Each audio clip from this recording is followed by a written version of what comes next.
You guys had just started on your spike drill out to XXV. And if I recall, that will only take Hugo 2 days, right? Something like that. Don't make us go through the Close math. enough. Is it 3 days? Mm, Close Alright. enough. So it's normally 6 days per hex. 2 hexes, 12 days. You got a spike drill, a spike drive of 2, including Yes. the Starfarer from Hugo. Are you trimming the course? Yeah, why not? Fuck it. I don't think you even have to roll for it. With the difficulty it is. Okay. That puts the spike drive at 3. 12 divided by 3 is 4, and then divided by 2 because of the Starfarer thing is back to 2. Yes, 2 days. Gotta go fast, boys and girls. Alright. Let me just create a new line right here. Arrived at Un.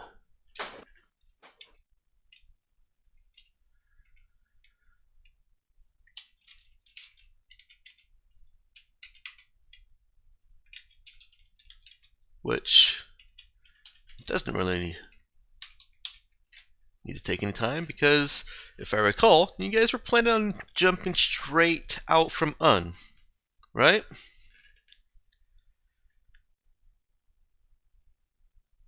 Yep. Yep. Skipping over this place.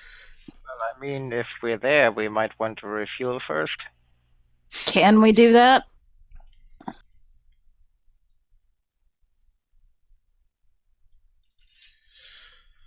The fueling stations are in orbit around the planets.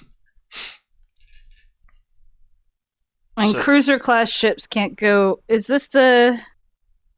This is the one with the that doesn't allow.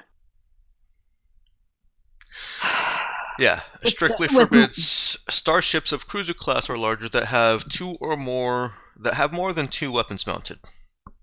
And we've got more than 2 weapons mounted. Oh yeah, We were you've got going 5. to try yeah. to. Yeah, we've got 5. We were So gonna try to we convince really them, can't. like, only one works. No, we weren't going to tell them only one works. No, we really are going to have to like basically jump in, jump out.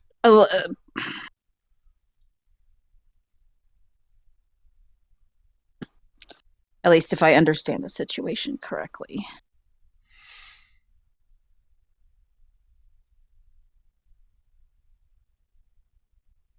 Am I wrong? I mean, can we try to say, look, can we get permission to refuel? You can ask them. I mean, you can't do anything from here. You're at the edge of space, and I kind of made an arbitrary decision the other night that since the fastest ship can make it to the edge of a system in 6 hours, then that's how long it takes for information to travel also. So, I mean, we could So hang out here for 12 hours. yes. So you house ruled back out the faster than light travel. Or Oh, faster I've than never had the faster than light Yeah. travel. or, sorry, the faster than light communication. Yeah, I never had that either. Yeah. Remember, I made you guys wait a whole day to get news from that planet. Yeah, like we just kind of forgot that the guy that wrote the system was like, yeah, no, faster than light communication. I don't know if I forgot. I think I didn't even run into that. I just didn't see that particular bit. The way it justifies it is by using mini spike drills to send the communications. Even in system, you can't do that in system. No, but that's the technology it uses, mini spike drill thing. Like, Right, it's for the same out technology. system. Oh, well, yeah, That's but how Ben's it still gets system. between places so quickly, is because it's mini spike drill technology. I thought you said Yeah. that there were it was using laser arrays to get information you to can the use edge. laser. There's also an actual thing in Babylon book, I think it is, where it's literally a Ah. handheld thing where you can send a message and it uses spike drill technology. Okay. Yeah, I'm So still not doing I don't that. know the full ins and outs, unfortunately.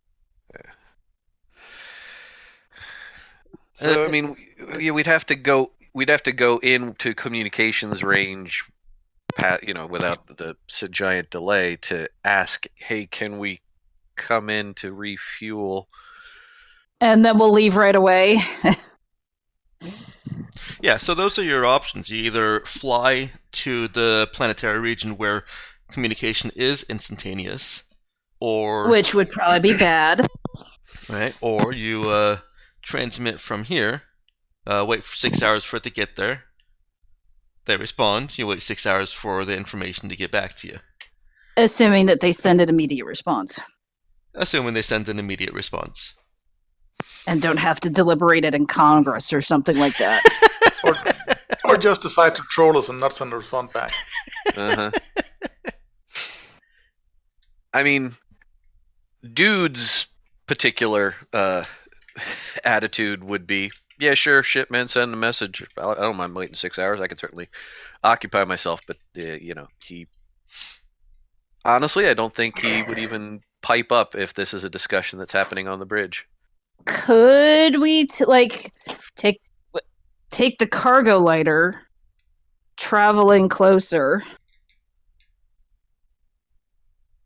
get permission, and then bring the ship in? Not with the cargo lighter. With the shuttle? Yeah, you could take the shuttle. You're not really at risk of colliding with anything that won't already be bad for you. Is there any place for us to hide the ship here? Yeah. Oh no, there's not. I was thinking of a different system. Yeah, we don't have any gas giants in this that I see. Oh, damn. I was kind of thinking we could, park the ship hidden, take the cargo lighter or take the shuttle in, say, hey, we're a cruiser class ship, but and we have five guns mounted, but we're totally not gonna do anything with them. We only got one that works. Oh man! Can we please refuel? Come into the. You'd think that they would have one refueling station at the edge of the system so people can GTFO. Well, I mean, Mike. Well, where is? I'm trying to remember where visually is. Okay, there it is. But this isn't the actual physical map. This is the spike drive map because that doesn't bear physical. Well, the physical map doesn't mean anything either. Yeah. There are no ships that can just fly physically through deep space between any of these systems in a reasonable amount of time. Not even with Hugo to pilot. It just depends on whether or not. For that matter, in an unreasonable amount of time. Yeah, pretty much. I guess it depends on whether or not Mike has decided that this system is a cul-de-sac on the spike drive map, or if they are a thoroughfare. Because if they're a thoroughfare, they would get asked a lot.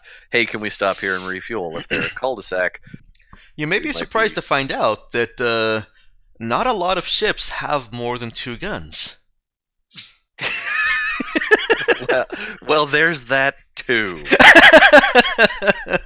So straight back.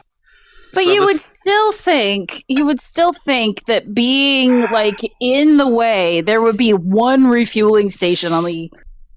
Yeah, but I guess Mike's point is this problem doesn't come up a lot because most of the time ships with more than 2 guns are fucking warships. Galactic mandate. Yeah, and are not trucking around between systems with no particular purpose. We are a special and unique snowflake. It's annoying that we're a snowflake, but we are. I will tell Ben. Hugo knows that excuse me. The next system. The there is natives, yeah, the natives of Thordis and Maris, I think they are. Yeah, I have it up here. Yeah. Yeah, you got it right. Okay. The natives of Thordis and Maris are fairly straightforward. They're not gonna fuck around with not giving you a response. They're very industrious, as I think you already have that information. And wait. Did we level up, by the way? nope. Okay, so we're still level 5. You guys are still level 5. Okay. Just making sure. Yes, for the moment. I did suggest that you prepare and be ready for it because it is coming soon. Right. That's what confused me. Oh, that's how I confused myself. Right, it's stuck in your head. Yeah, the natives of the 2 planets, they are the same race / culture / species / whatever. They're human, but they're the same nation. That's what the word I'm looking for. And they're kind of just practical, no nonsense, fairly literal. All right, so This is all information that Hugo has. Oh, okay. Yeah, I'd share it. He has no reason to keep it. Okay. All right, so if folks don't mind waiting on the edge of the system for a little bit while we find out if they will kindly let us refuel at the outermost. Like, we'll stay as far away as possible. Okay. So you want to send them that message? Yeah, can we get permission just to refuel? Okay. And you know what? I apologize to... Oh my goodness, Okay, no, never mind. To Nick and anybody else who was doing things during Spike travel. Nick, what was Colleen working on? Because I know she was working on something. Well, she always is. She always is. Which one was it this time? The most recent one? Nope, 8 hours per day on getting the supercomputer up and running. Okay. And another 8 hours on her personal programming project.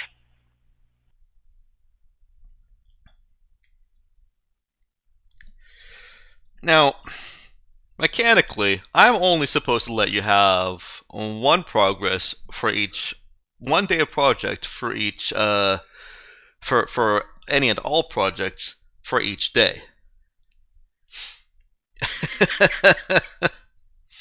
So you can't work 8 hours on one thing, 8 hours on another thing, sleep for 8 hours? I mean, she can as an actual thing, but mechanics-wise, I would just really for balance reasons. Sorry, Nick. I would want to make those each half a day on that particular thing, even though I know as a person that 8 hours on one thing and then 8 hours on another thing is fairly reasonable. Would you feel better about it if I took 2 system strains for doing that? Sure. 1 for each day? Yep. Sounds fine to me. And you don't recover them either. I didn't think I would. You already know me, Nick.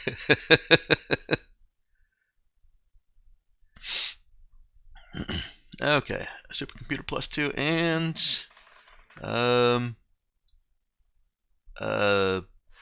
Brainbox. Brainbox hack. I call it spoof of concept. Well, I'm calling it Brainbox hack. Because spoof of concept is way too close to Spock. Or Sock. Alright. I'm assuming that Colleen spends a little bit more time working on 1 or more of those in the 6 hours that you guys are waiting for that message to arrive. You don't see any explosions. Yep. And then you get to wait another 6 hours for that message to come back. Mike? Yes? It might be that I'm just missing it, but I can't reading through the house rule document. I can't find anywhere where it actually states how long it takes to create replacement alternate body parts. It should be the same as just what it says to create them. Yeah, but I can't find anywhere where it says how long it takes to actually create them. Hey, thanks for the follow, though, Cronus.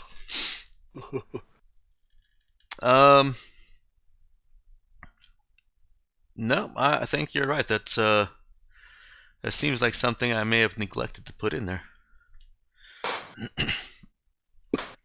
Let me take a look real quick. I can find the cost, obviously, and how long it takes to install it, swap it, but I can't find anywhere the time it will take to actually create them.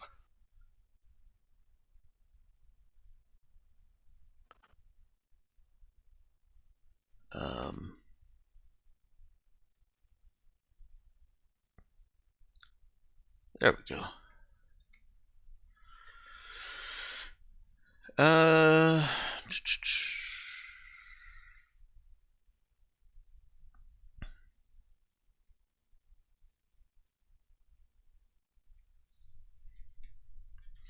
Well, excuse me. For the face, I did note that it takes a week to grow a face in a workshop or lab.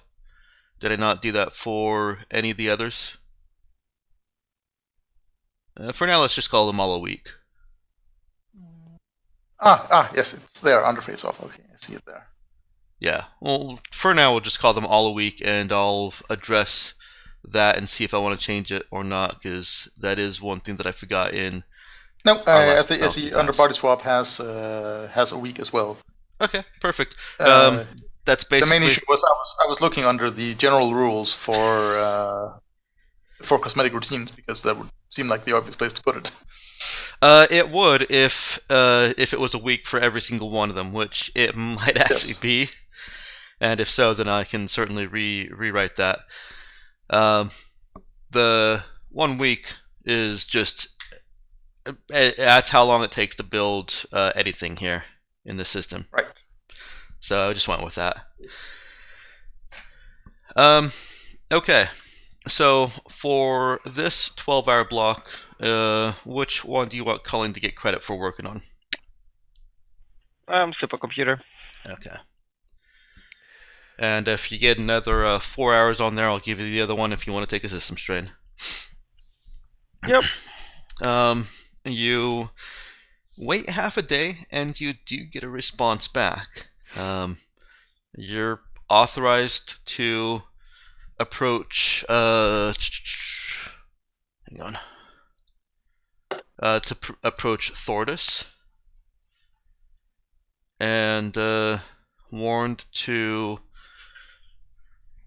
go. Keep all weapons powered down. Keep the weapons powered down, yeah, but also to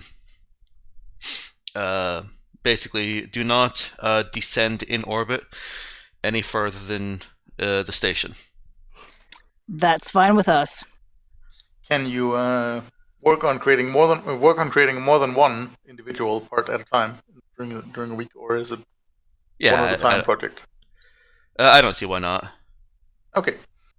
Because Nemo would have started that process when he got back to the ship as soon as we were done with the as soon as we were done with all the brain scanning. Okay, so then he's gotten 2 days in on that as well, and I'll let you just keep track of that. Yes. For as far as Dude, for the pretty much the 2 days he was just inspecting the ship, making sure everything was fully functional and fixing even the smallest thing that he might have found wrong. And he can probably totally tell that the cannon was fired. Oh yeah. Mm-hmm. But like, if he found a squeaky door, Dude fixed it. Like, he was very glad to be back on the ship, and he very much wanted to make sure that everything was functional. So that's why I'm justifying it being 2 days of, this isn't just, oh, checking all the systems, okay, everything seems cool. No, like, he's walking through the hallways. All right. Did Hugo want to join him on that, or is Hugo involved in his project? Yeah, it'll help out. Why not? Okay. Hugo and Dude spend some quality time in just quiet fixer-upping. Does Dude ask Cap about the cannon? Not Just during do the it. spike Ask drive. about the cut.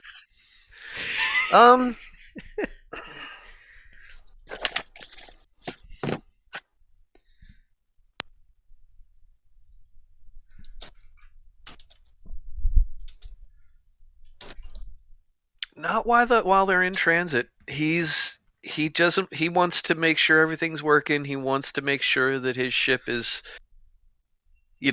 ship shape. And he'll absolutely notice that, but it isn't a concern for him yet.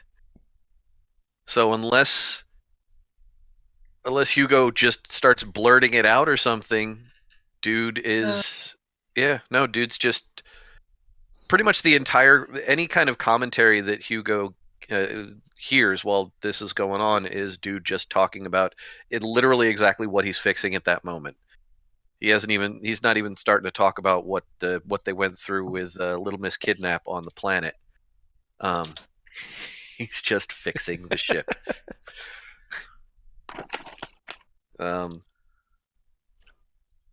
Yeah, there's a little bit of the engineer from Galaxy Quest in there. Did you see the door squeaking? Get my guys down here with some WD-40 on that. But yeah, there is the only conversation that Hugo gets out of Dude is about what he's literally working on at that moment. Dude is turning off that chunk of his brain and just wants to fix shit for a while. Hey, if you're bored with you've probably seen it in the workshop, the vending machine. Don't mind having an extra pair of hands. 2 of one's helpful, but having an actual person would certainly be nice. Yeah, I did see that. What do you?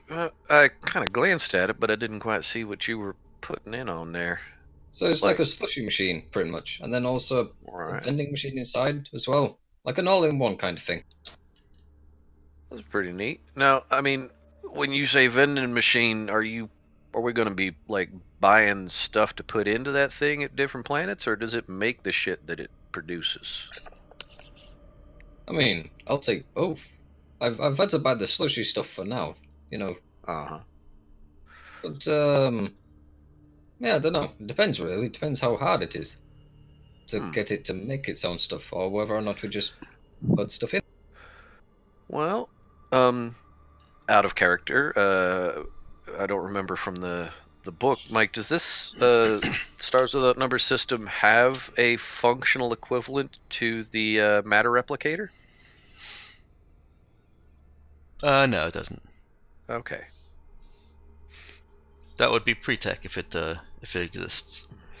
Gotcha.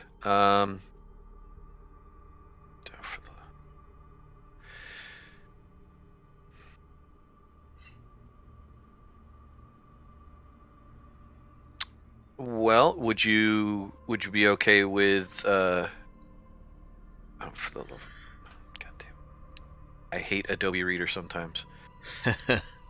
Fucking. Use Chrome. It does even worse with PDFs.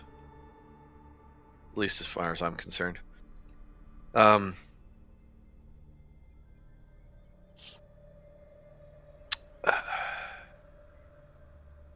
Would you? I mean, and this will be something I'll tinker with at some point, but the idea is a kind of take the soda stream type soda machines, and go a little higher tech with that down to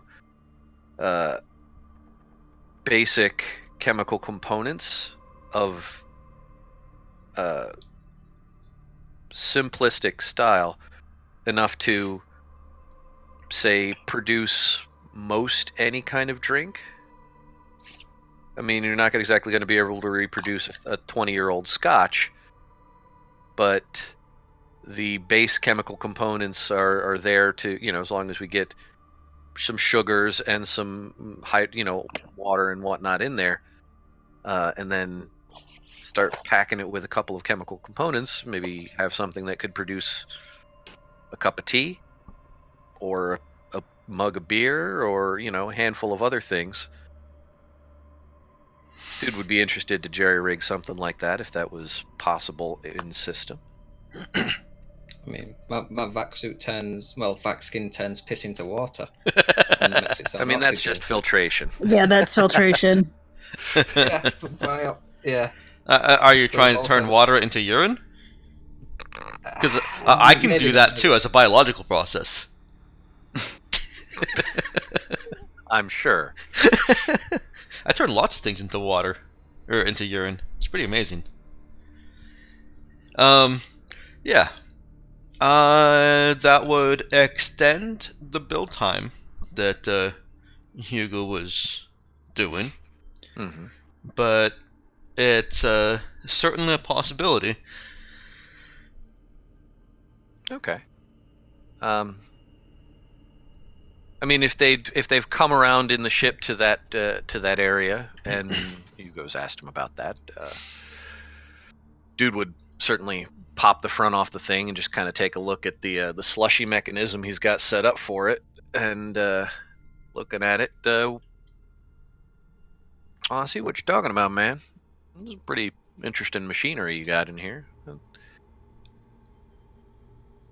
It's a kind of an interesting thing to pick up when you're bouncing about the galaxy, fighting for your life. But I can appreciate The little things. Yeah, it's the little things, man. That's why I like to keep some beer handy. Tell you what, once I finish making sure the ship here is everything's working to my satisfaction, what would you think about expanding the capabilities of this guy? What, like more flavors? See, Colleen didn't want any of her mocha near this thing. Very adamant. Well, Colleen's got particular ideas on particular things, and whether or not she's right, you try not to argue with her sometimes because it's just not worth it.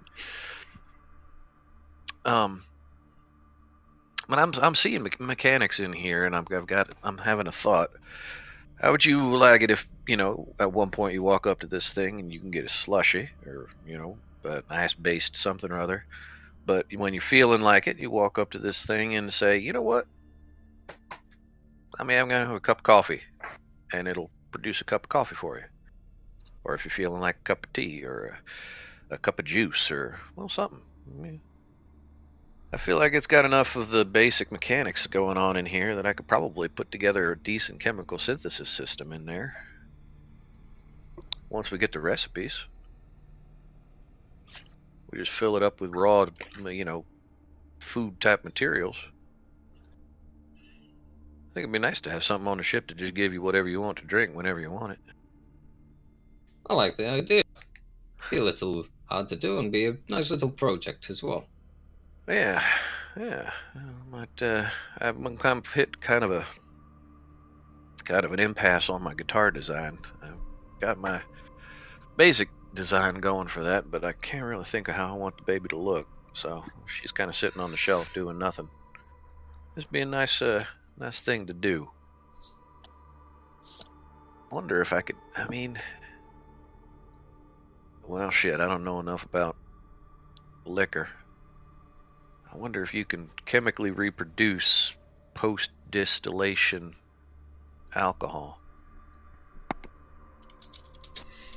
Because if this thing could produce scotch, I'm pretty sure Cap would be very happy. She might have us move it up to the bridge.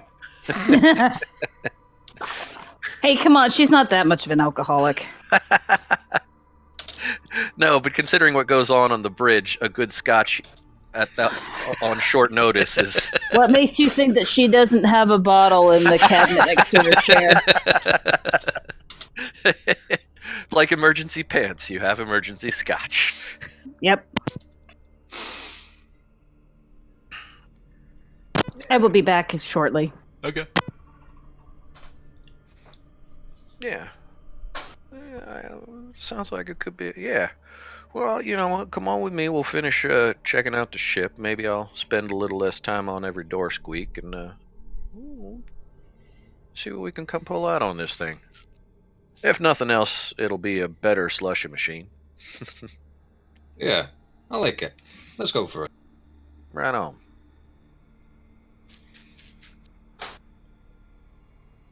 And dude continues back in on the shipwide inspection, but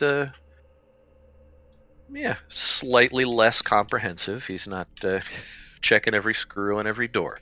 He's just making sure the major stuff works and is clean.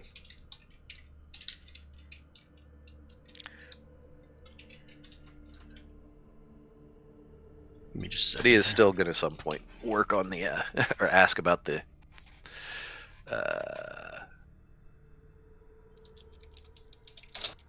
cannon, but not yet. Okay. Man, Discord is being really slow for me right now.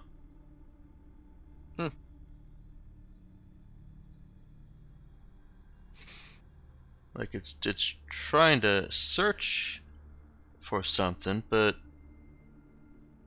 it can't find that it was just typed. Interesting. Yeah. When was the last time you rebooted or closed Discord? Yeah, just yesterday. Oh, yeah, that shouldn't have. Okay, well, I'll deal with that later. There we go.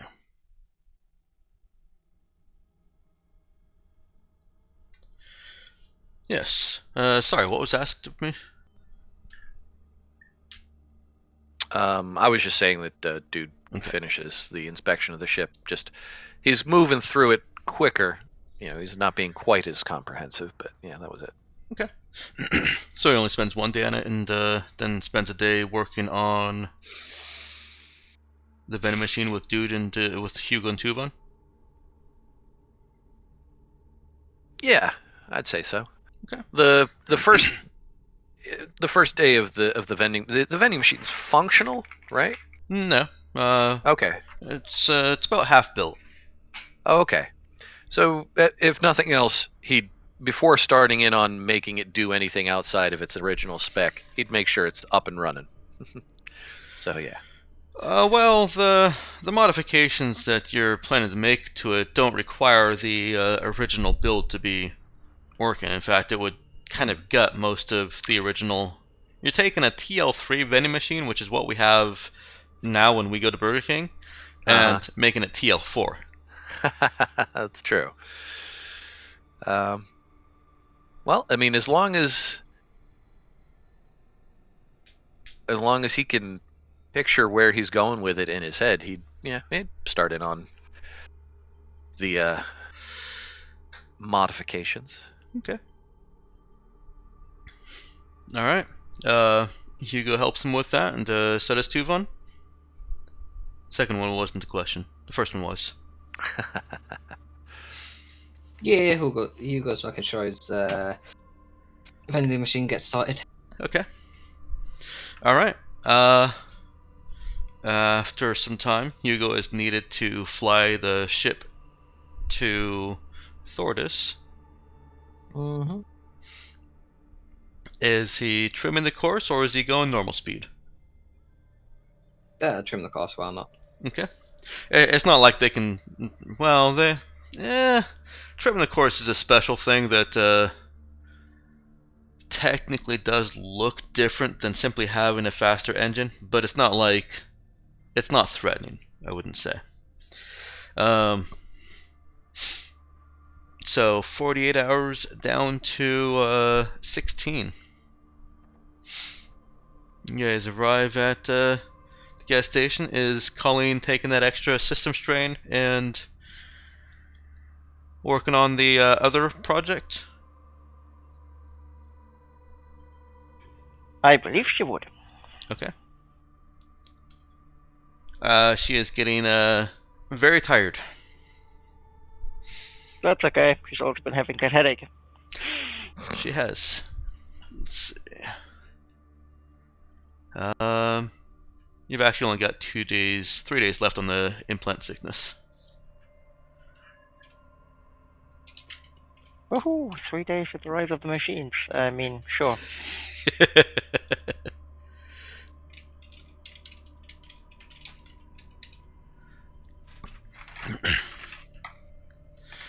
Alright, you get there on the 28th, the last day of the month. And, I had an extra line in there for that day. I'm sorry, the implant sickness wears off tomorrow. Woohoo! There is limited interaction. So is that another day? No, this is still technically the same day. Colleen is doubling up on multiple projects and taking system strain for it. Which I probably shouldn't allow, but I am for a moment.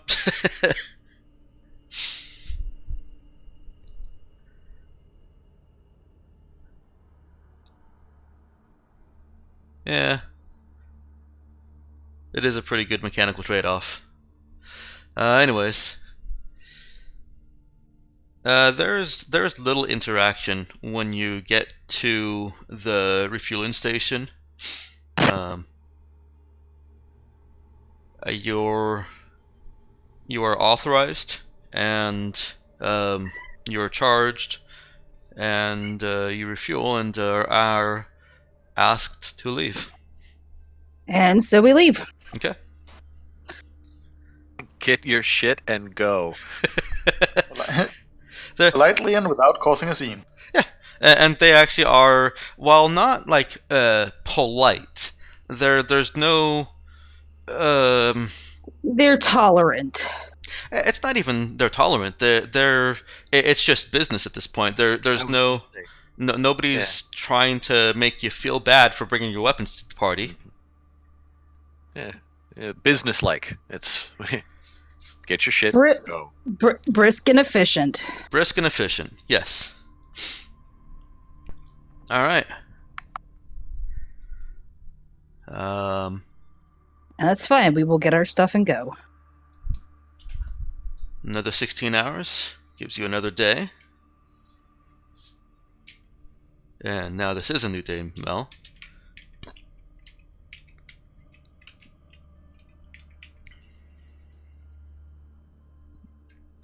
Where did we say we were headed to again? Hello, right? Yes. Mm-hmm. Yeah. I want to say Pulau, which is not right. Yeah, does that mean something else in something else? No, not that I know of. Okay. But when you said it the first time, that's what it sounded like. No, that is an H.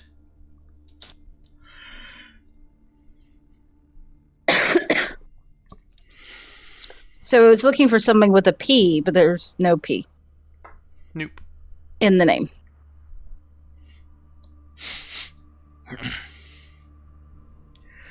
Alright, and Nick, I'm sorry, I'm going to revoke the 2 things per day for a system strain. I'm not going to take away the extra progress that Colleen has made. I just don't want that to become a regular thing.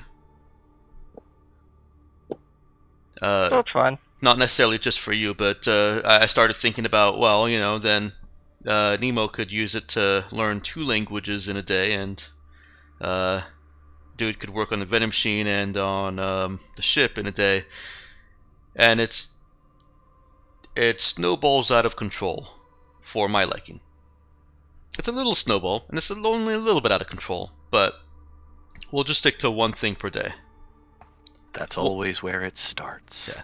1 thing mechanically per day. I have no objection to Colleen fiddling about with multiple projects throughout an entire week, as long as she still only gets 7 days worth of progress on any combination of projects. That's fine. Alright. You guys have 2 more days of spike drill travel from... Wait, is it 2 days? Yes, no, it is only 1 day. Because it is only 1 hex. See, guys, I'm sorry. Hugo is messing up all of your projects. And I can go slow if you want me to go slow. There's no difference to Hugo. It doesn't save us fuel one way or the other. No, it doesn't. I've already added one more day. If the request is to go slower, I can go slower. No, I don't think anyone is requesting that.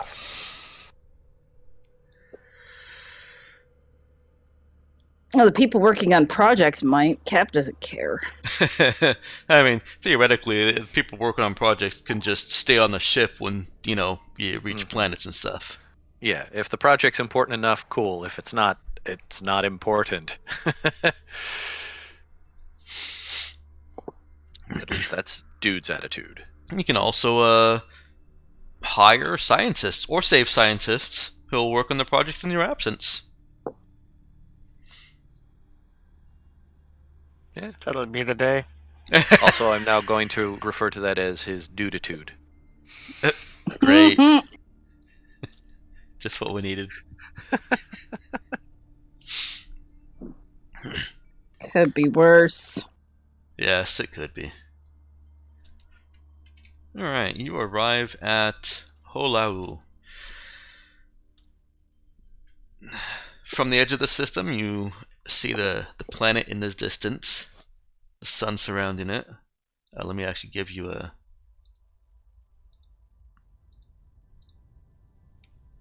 Wait, did the music stop again? I have no music. I have no music either. It's There just... wasn't music ever. There was There it for is. me. Now there's music. Yeah, it was just at a real soft part at the beginning of the song. Alright. It might be my settings.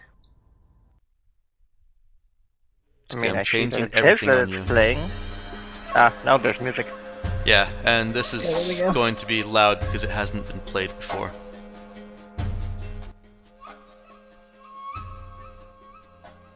There. Wait, I thought we didn't go to the Shogunate. I was gonna say, it sounds kind of Polynesian to me. Maybe. Welcome to Ohio. Would you like me to keep the volume up for the first run of the song? There. I don't think you have to, because we can always up the volume if we want to. That's fine. I wanted to hear how it fit into.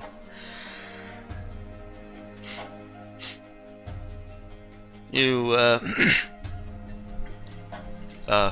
Ben, Hugo levels up.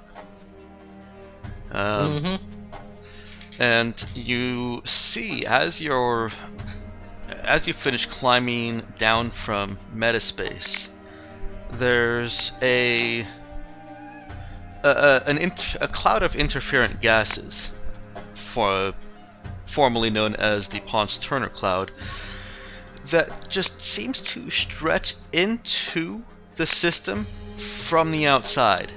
The cloud clearly goes outside the system, the edge of the system, as far as your sensors can pick up. And like something flew into the system and flew right past Holau and left this trail of gases behind it.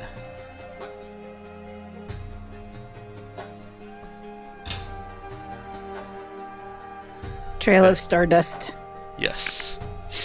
It eventually does stop actually at the outer orbit of Holau. And it orbits around the system along with the planet. That's a hell of a sight. It's kind of pretty.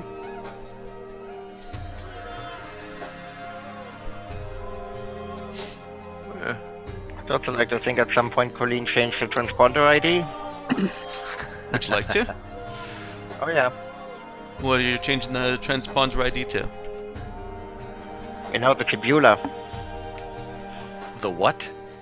Tabula. Oh, for crying out loud. If we can't pronounce it, then the NPCs can't pronounce it. Tabula rasa. Yeah, hey, look, it's memory loss joke.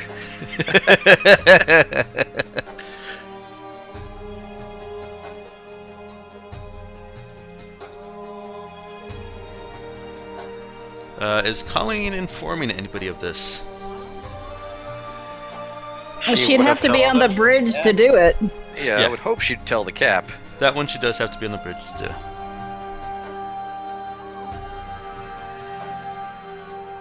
I suppose told them it's a bad idea to run around with the same transponder ID again.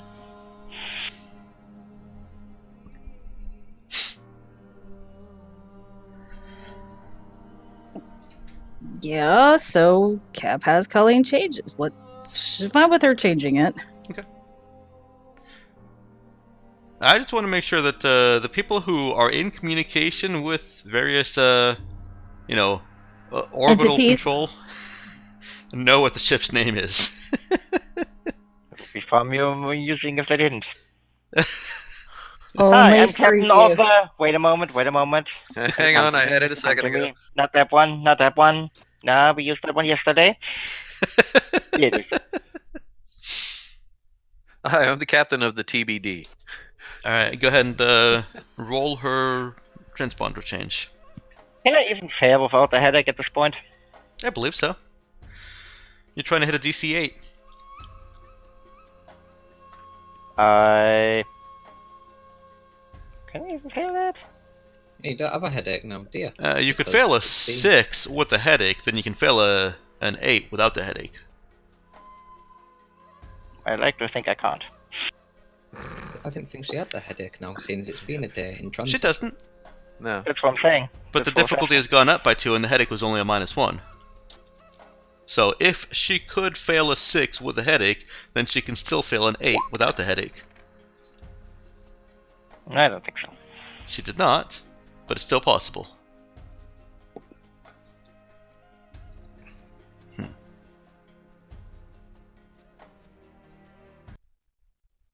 Well, I mean, yeah, she could roll 2 1s.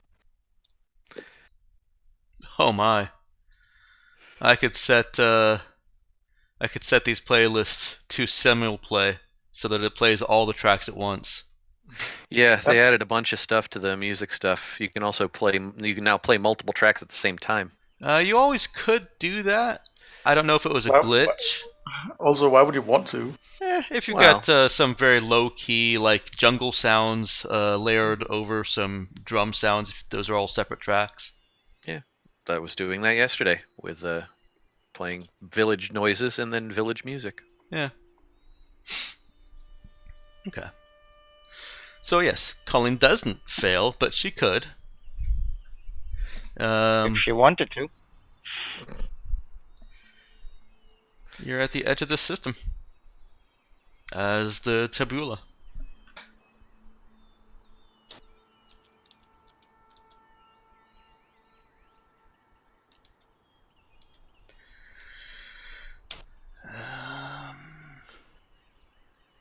So for that day, what was Colleen working on? Supercomputer. Supercomputer's done.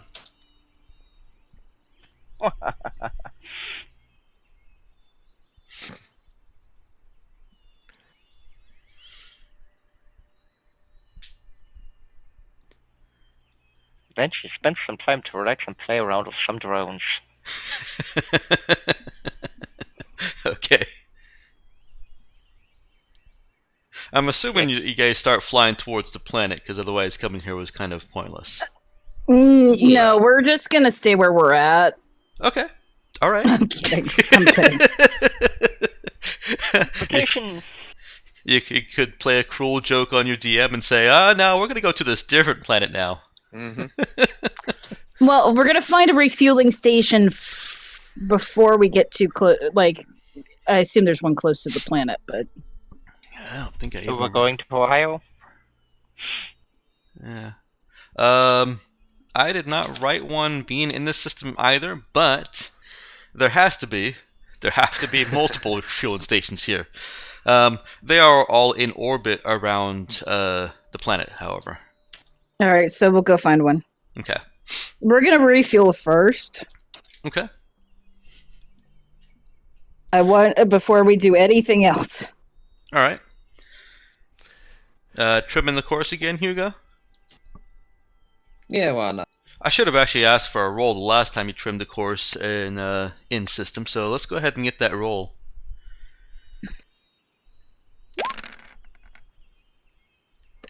Nine. Because you could technically have rolled lower than that and gone slower than 16. Alright. You make it to a fueling station in orbit around Tohai'oa. Tohai'oa. Ohio, hey, oh. I guess it actually is easier to say Ohio, isn't it? No, it's OHIO. Oh, I know. What's round on the sides and high in the middle? Yep. College students?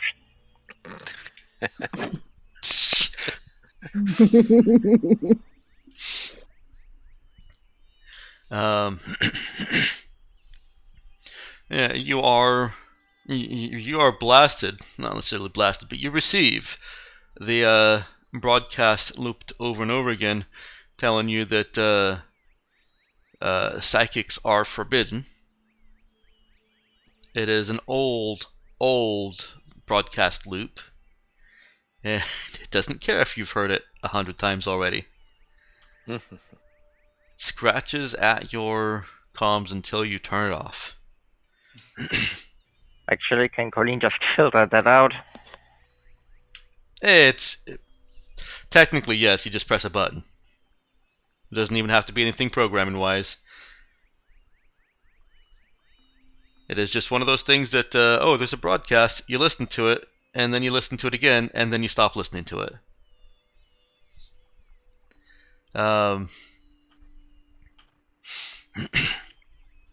You actually will have to pay for your fuel at this station because it is 1,000 credits, not 500. So take 1,000 credits out of our. Mm-hmm. Can we just fuel the ship up half, wait a little, and then fill another half? Would it be cheaper? He's making And a pay joke. nothing? Because I haven't been charging you 500 for the fuel ups. Right.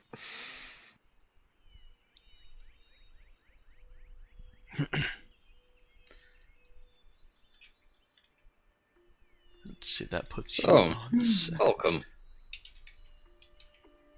It's an interesting place. Any of you been here before? Not wouldn't that know. I wouldn't know if we had. Oh, I mean, you could have come here since, couldn't you? Well, yeah, technically, yeah, but we haven't.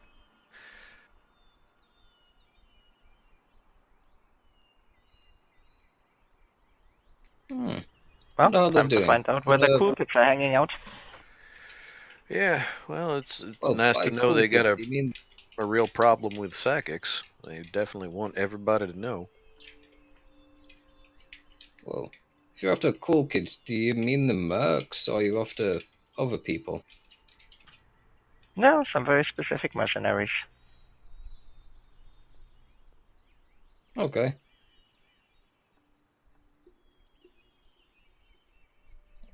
What you after them for? Mike, Yes.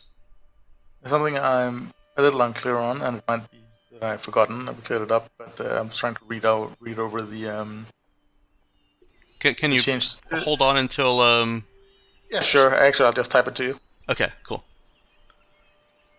Sorry, carry on. I was just updating my character sheet to make everything fit with all the rule changes. Yeah, sorry about that, but go on. Yes, you're going. Go on, Colin. I'll type it to you. Just what kind of people you after here? Certain kind of mercs, or what? Yes,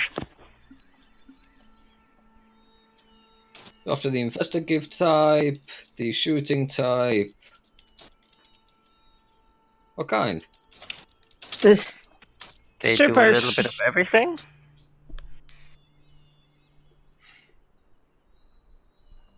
So you're just after some marks, not a particular kind, then? Oh no, they're very specific. And they are...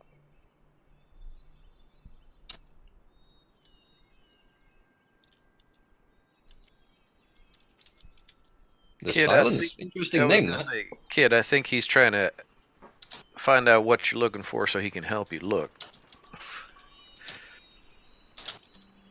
Well, he clearly wasn't listening the first time. Well, you said you were after specific marks, and then you didn't name any specific marks. Remember the discussion when we decided to come here? Some very specific mercs who ransacked our ship. Oh, you're after Preferably we'll those get marks. It Yeah. would be nice to be able to return the favor and get some of our stuff back, assuming they haven't sold it. Ah. Yeah, the ones who gutted your ship and took your sister, friend, cousin. What was they? Sister, right? Sure. What is he talking about? I have no idea. Sure about the max that's Are we still sure from we should let him keep taking those drugs when he flies? I think he's talking about the your friend that also got kidnapped and returned with no memory. Yeah, The the one ones from who the gutted planet. your ship. Those are the ones you're looking for, correct? Yeah, well, the other person that got kidnapped wasn't a member of our crew. She was just another. You know, it's interesting to think that two daughters of rich families from that planet got kidnapped and memory wiped. Wonder how we got caught up in all that. Yeah, what do you think, Colleen? Maybe think this is all just your fault? No, I think you kidnapped us both. I believe Yeah, that's but, the first time we met. Yeah, maybe. I don't know. Doesn't sound like we got very Kidnapping's good. too much of a. Kidnapping comes with way too many complications. Yeah, looking back on what I guess we were supposed to have done, feels pretty low level. There's got to be something else going on. Or maybe Well. you were looking to do it to bribe someone. Maybe Or in the to future, get some money stick to the fund dumb. your... Eh, Yeah, stick to the dumb rich kids. Well, I mean they're rich on that planet, but I mean, would even decent bribes be enough to pay more than, well, shit, like one retrofit on this ship? It feels like small potatoes.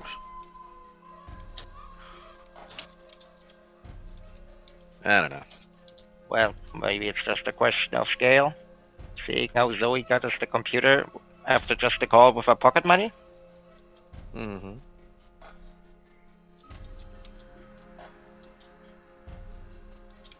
Yeah.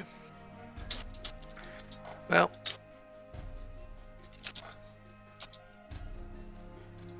I mean, at this point, might as well track these assholes down and ask them. Preferably beating it out of them if I get the chance. I'll make sure to bring the camera. I feel the need to have a serious grudge against these people. If it makes you feel better, one of them is dead. I don't necessarily want them dead. I'm just saying, one of them already died under mysterious circumstances. Really. Yes, shortly after returning Zoe.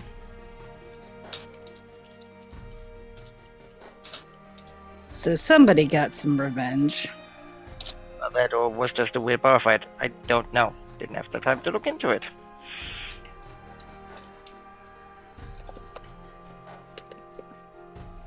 But if we find the that ship, or they proved to be a liability as far as information.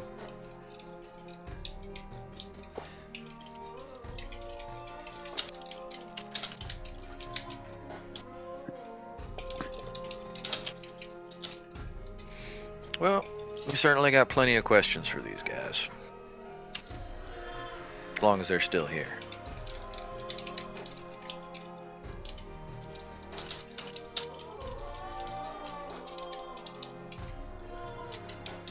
Well, I don't know if they're here, but that's what the mercs hang out, so someone might have known of them. If I have a look around the system, do I recognize any ship names? You do. You actually recognize more than I'm willing to put to write out. Hugo recognizes at varying levels of familiarity several of the merc ships in orbit, and there are a lot of them. There are between 100 and 200 ships out there. Damn. Hugo also remembers that ships that can land, so ships that have atmospheric configuration, just land, so that they're not at risk of getting involved in any kerfuffles in space, which happens more frequently, well, happens about as frequently as you might expect with 200 mercenary ships in space.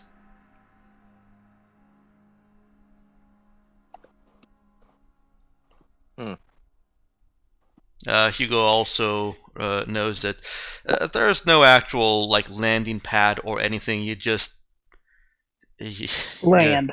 You just land. Down there. Yes. The ground is solid. I want to stay up here with the rest of these guys. I want to go down there and just take it easy. Considering how advertising the fact that we are atmospherically we're capable of entering the atmosphere and landing on the planet as a cruiser-sized vessel is kind of waving a flag. Saying, hey, we're the Raza. I was more talking about the other ship, the little ship. Yeah, that makes more sense. Yes. Yeah, the little shuttle thing. I was more on about that. I didn't want to actually take this thing down there. Jesus. Well, just it can. Just so you know. If we needed to. Also, it's come in handy. I know that some of the people around here. Done some trading with them. You want me to see if they've heard anything about the people you're after? Or do you want me to, leave it be for now? What do you think, Cap? Do we know the name of their ship? Yep. Mm-hmm. You do. So, Cap says, I'll have Colleen see if their ship is even here to start with. Alright, let me know if you need help. Do you want me to start preparing the shuttle? Just in case. There's not much preparation needed, but fine. Yeah, sure there is. Need to put some slushy stuff on board. We do not need to put... There's no room for slushy stuff. I have my own needs. I'll leave it be for now. Remember, you do only have real access to the cargo lighter because the other shuttle still has the fragile shell around it. And so anything that you take down is in the cargo container attached to the lighter. Unless, I'd imagine he could have a cup of slushy for himself when he's piloting. Well, sure. Does that ship have cup holders? Sure. The cab of the cargo lighter has cup holders. Eh. They're actually CD trays that nobody uses anymore.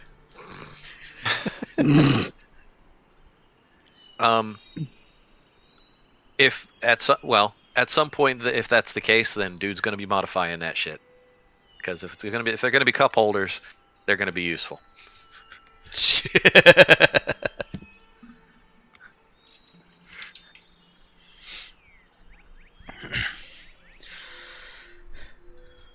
What? So, Hi, baby. in the list of starship or orbital starship names, you do not see Starbase, but you do see the Swift.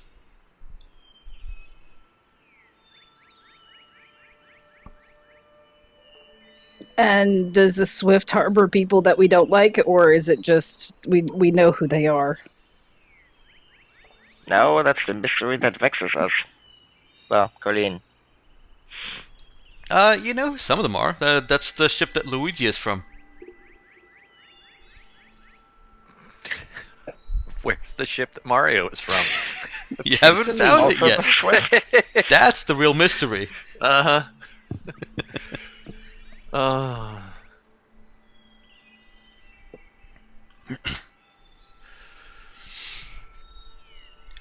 Alright, so who all is going down planet side? Arrange the away team. Everyone important. We need more red shirts, Mike. I've given you a half dozen red shirts. They're not all red shirts. we tend not to take them with us, which is interesting. You absolutely can take. They have their strengths. Yeah. Dude would actually tap Cap on the shoulder and say, "Gonna work, Cap." Sure.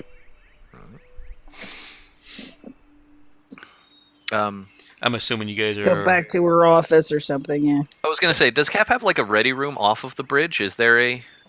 I did not see one on the actual Raza floor plan, so. So the bridge doesn't have any side rooms. It just has a big hallway that leads to the rest of the ship. Cap had 2 offices, if I remember that map right. One of them was real close to the bridge.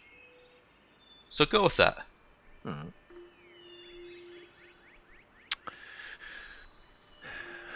Well, I'm having.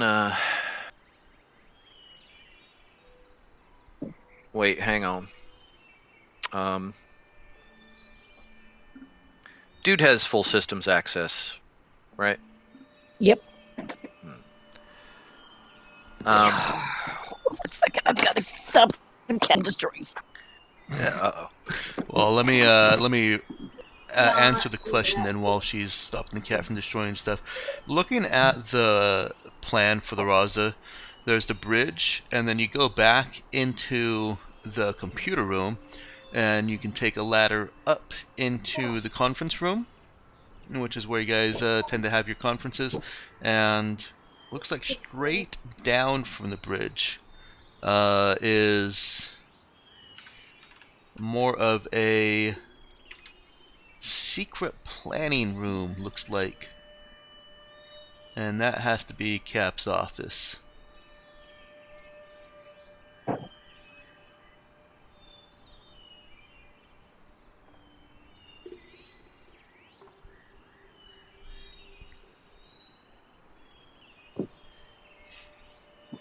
Yeah.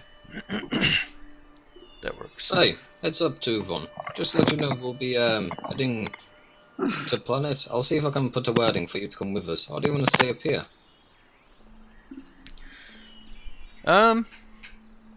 He in so many words, he expresses that he has had enough of uncold planets for now and the outside, and he'd be happy to just stay in the ship. No problemo, kid. No problemo. I'll see if I can find more slushy stuff for us. You after anything else in particular? Trying to think what he was exposed to that he would like. Yeah. What's the kid's favorite flavor? Well, they didn't really have very many Exploding flavors. air. Non-bullet flavored. Yeah, no hydrogenated slushies. He shrugs. I'll try and find something for you, kid. You tried spicy stuff before? He shakes his head. I'll get you something. Find out if you like it or not.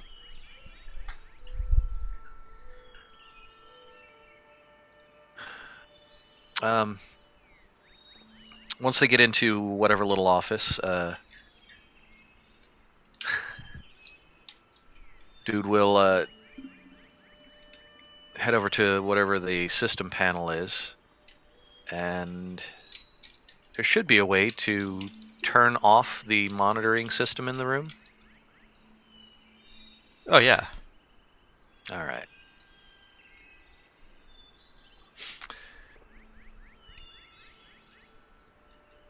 He will turn off the monitoring system in the room, and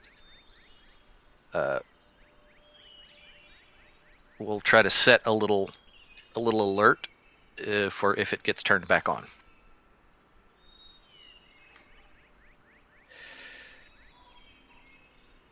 Nothing spectacular, just like a beep. Could just have Cap just turn it off. Can't be overridden.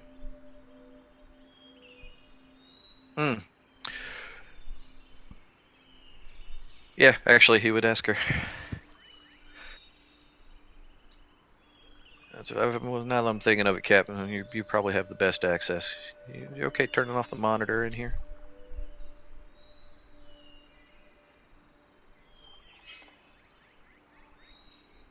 She not back yet? I thought I heard her back. Are you muted, Emma? Yeah, I heard rustling about, but guess not. She might still be dealing with cat destroyers. Yeah. Cat destroyers. Nope, we can't. Static for a second.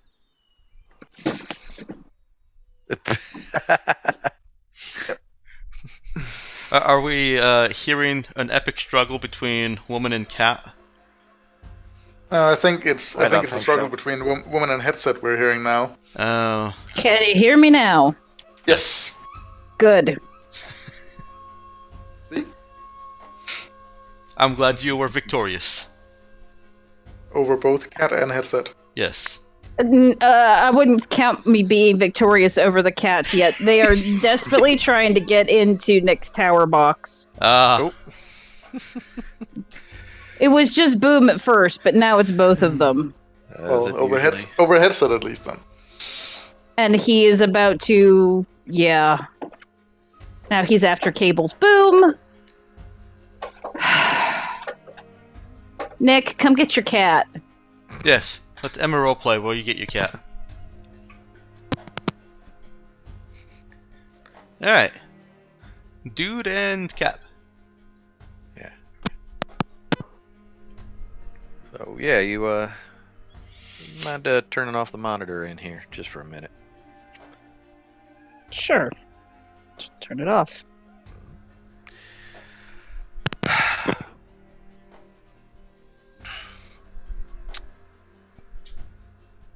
I don't know, I feel bad trying to bring it up, but, well, I mean, we can't exactly pretend to be surprised. Kid's kind of becoming a problem. It's... There you go. When the goals are aligned, she's doing fine. They're gonna find what that box is for. But she's got a distinct... She's getting a bit worse about doing her own thing and not giving a shit about what anybody else is doing. Mostly probably because she thinks that what she knows best and what she's doing is the right thing and has a priority over everything else. But don't all teenagers feel that way? Well, yeah. It doesn't help that she is almost as smart as she thinks she is. Well, she's very smart. She is. But Yeah. intelligence does not equal wisdom. Well, yeah, there is that. The biggest problem is that for me so far is you trying to get somewhere and do something, and she decides that that something else needs to happen, that something else is gonna happen, and it's hard to get her to stop.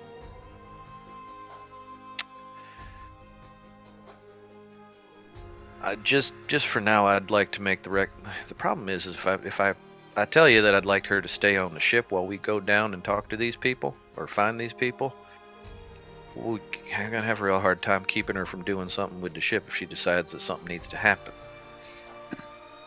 Not necessarily. I can lock her out of the bridge.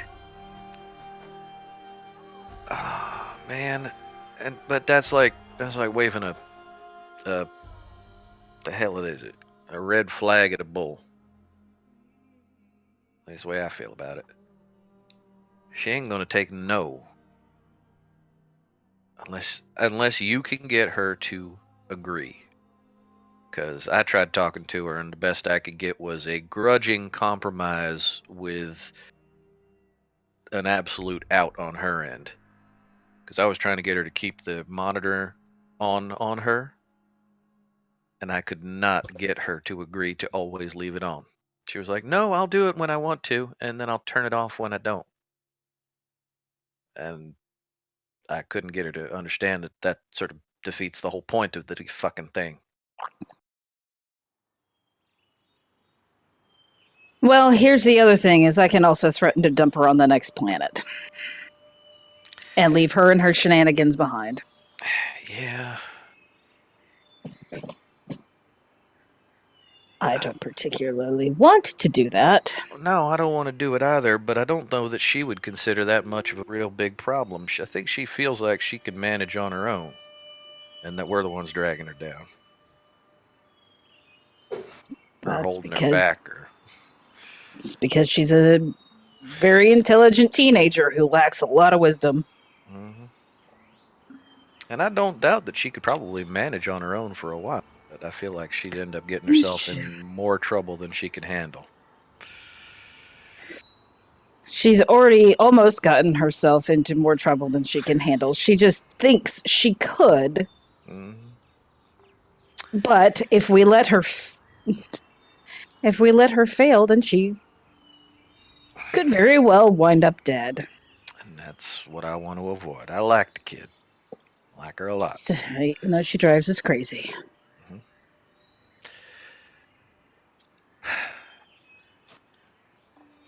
But yeah, I think she'd be safer up on the ship, and I think whatever we're planning on doing down there to have a discussion with these people has a possibility of going off better without her up there.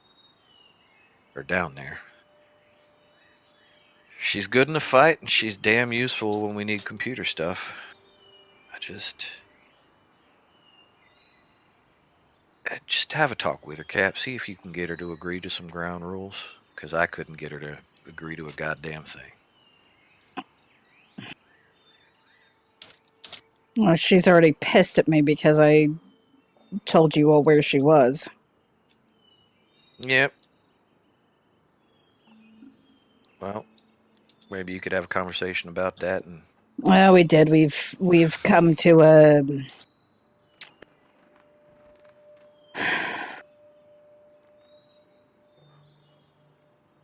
I don't know what to call it. she kind of brings that response out in people.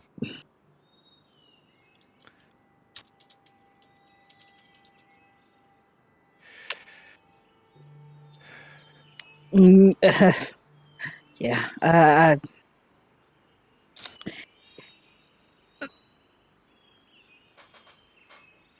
We're okay. Mostly. Well, that's good to know. Well, I mean, obviously it's up to you. If you think she's would be okay coming along with us. I have a couple of projects I want her to work on. All right. I think she'll. We need her to decode that data she has on us. Yeah. And I want her to make that a priority while we go down to the planet. If we run into a situation where we need her, we can go and get her and bring her back. Yeah, that works.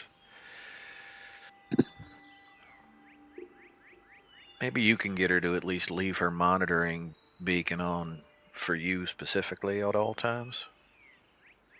It might be a fair compromise.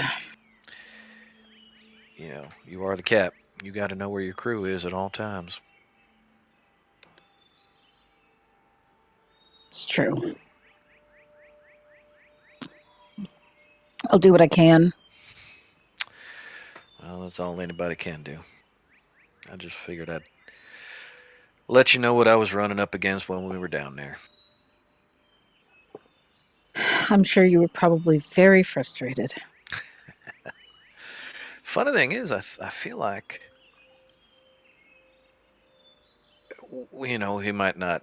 I don't know if we could express it or not, but I feel almost like Nemo was having more problem with the kid than I was. Considering how she's been treating him. Yeah. Well, it wasn't. I mean, and it wasn't. It wasn't. It didn't. I don't think it really had much to do with whether or not he is betraying her or not. I think he was having a real hard time trying to fathom out her motivations for doing some of the stuff she was doing. It seemed to be confusing his emotional programming or whatever. He just couldn't quite figure her out. I think he's trying to work her out logically, and well, that shit ain't working. Not with teenage girls. I wouldn't know, but it sounds about right.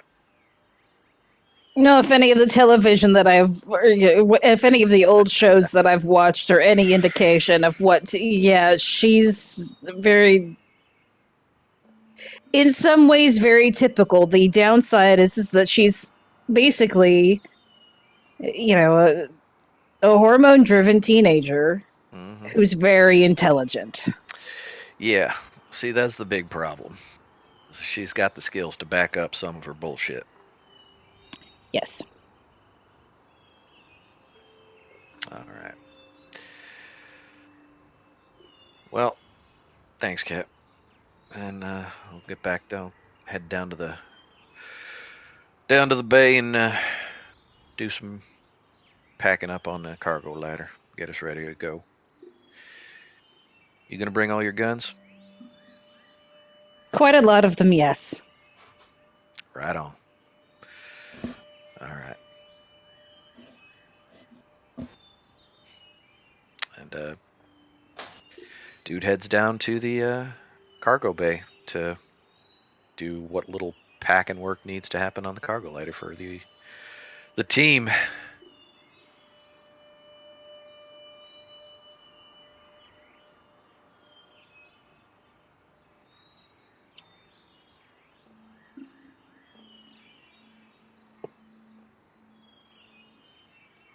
And Cap will go get herself armed up.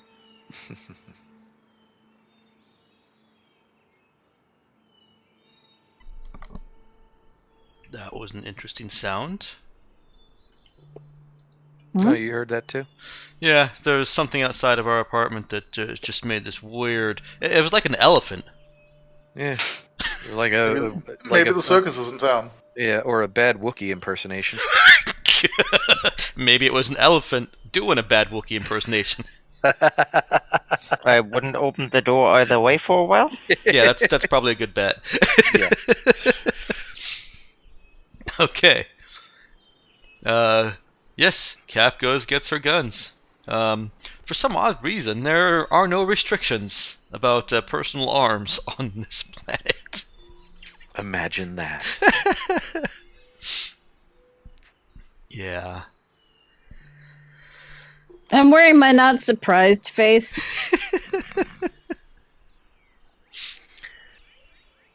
Yeah, this time dude actually will bring the combat shotgun. Nemo will leave his medical experiments to themselves and go and join the others. Okay, so we've got Dude, Cap, and Nemo. Is Hugo going? You got my sound ship just in case. And Nemo will not be visibly armed. Okay. And Hugo, you said Hugo staying on the ship? Yeah, he might be asking around for people and visiting people. I'd like to point out Nemo is very visibly armed.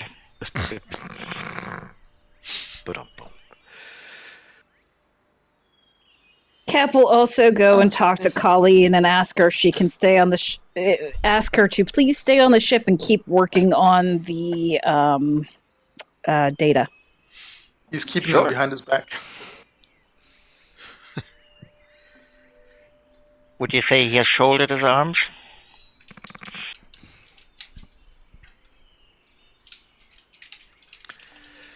These are just getting worse. Well, he could even, if he wanted to, he could even take them off, I suppose, but doesn't really want to do that. He could be disarmed. Mm-hmm. All right, that's enough arm puns. But that way he looks armless. They're the pits. But they certainly are handy in a pinch. I'm Okay, that one only was- allowing that one this was to good. go on because I'm typing something to Ben. Please, that one was continue.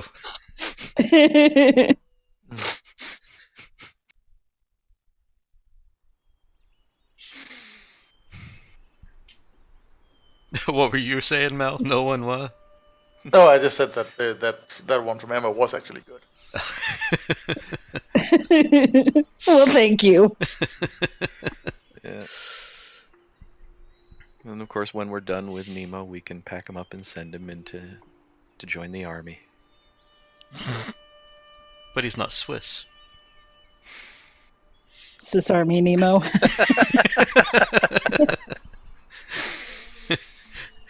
I think these puns are getting a little bit off base here. Just a tad. Yeah. Alright, let's get a finger on the situation. Offhand comment. Before you hand us over to the pun police. I think what he's telling us is that we have to get a grip. I'd rather just get a finger on the situation. Alright, so, then it's just the three of you. Well, do we want to take some of our combat NPCs? You do have combat NPCs. You've got two of them that are capable in combat. Let's take What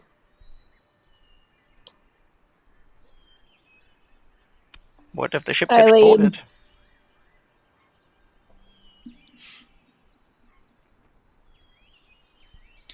You're just gonna have to recruit more combat NPCs. we may be doing that. I feel like this is a good spot for it. It probably is. Although, the tabula does not have any kind of reputation on which anybody that you hire could look back and say, oh yeah, I would like to work with them. Oh, yeah. Yeah, but once we get... Cap has a face. Cap does have a certain face. It also doesn't have that, oh yeah, let's sell them all for a giant reward. Alright. So the three of you, plus Eileen, four of you head down in the cargo lighter. Okay. As you get into the atmosphere of the planet, you can see that there are large, wide islands and large, wide, shallow oceans. Your cargo lighter doesn't have great sensors, but that plus visuals, because you can see a lot of plains and a lot of kind of Nevada scenery, desert, Grand Canyon-esque, and sprinkled with forests here and there too. I guess I kind of just described America, didn't I? Yeah. North America. Mm-hmm. Pretty much. Yep. North America below Canada, so the USA. But above Mexico? Above Mexico too, yeah. Because I think Directly left of Mexico is Europe? technically considered It is part of North America. It is. And it would still be above Mexico because Mexico, if I remember right, gets more tropical. Or is it farther south that goes tropical? It does, because that's where you get close to the equator-ish. Yeah. So this is I guess just a representation of the U.S. of A. Absent Florida, there are no swamps that you see. No Florida man. But no, the planet terrain that you've seen. So it's a considerably saner America. Considerably saner America. No old people. It does consist mainly of deserts, not so much the dune type, more the rocky type, plains, shallow oceans. Sensors are giving you readings of about 200 meters at most. And sprinkled with forests. Very few mountains. There are communities, energy-using communities scattered across the entire planet. One in particular is quite large and has several ships just landed around it. You can't make out readings on any of them until you get closer, because the atmosphere interferes just a little bit too much. Where do you want to go?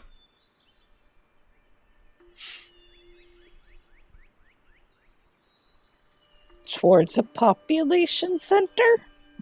Do you want to go towards the large one or to one of the smaller ones on the outskirts? Or not on the outskirts, but somewhere else on the planet.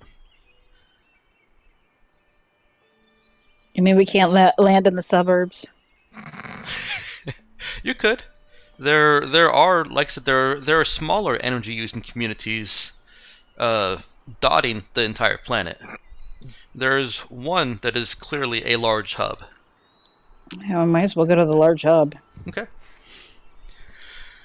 That's the one that has the most small ships, shuttles or fighter class and frigate class, landed on the plains around it. And this is rocky desert / plains terrain here. As you're coming closer, you also see just roving bands of tribal peoples. Well, they're not actually roving as you're landing. They're doing their own things, and they have wigwams and teepees. This is the Wild West. It's close to that, yeah. With the mercs as cowboys. Yep. Do they have flags, or can we take the land? You're not there. I will accept no scheming from you while you're not there. That's when all the scheming happens. Well, then there is no more scheming.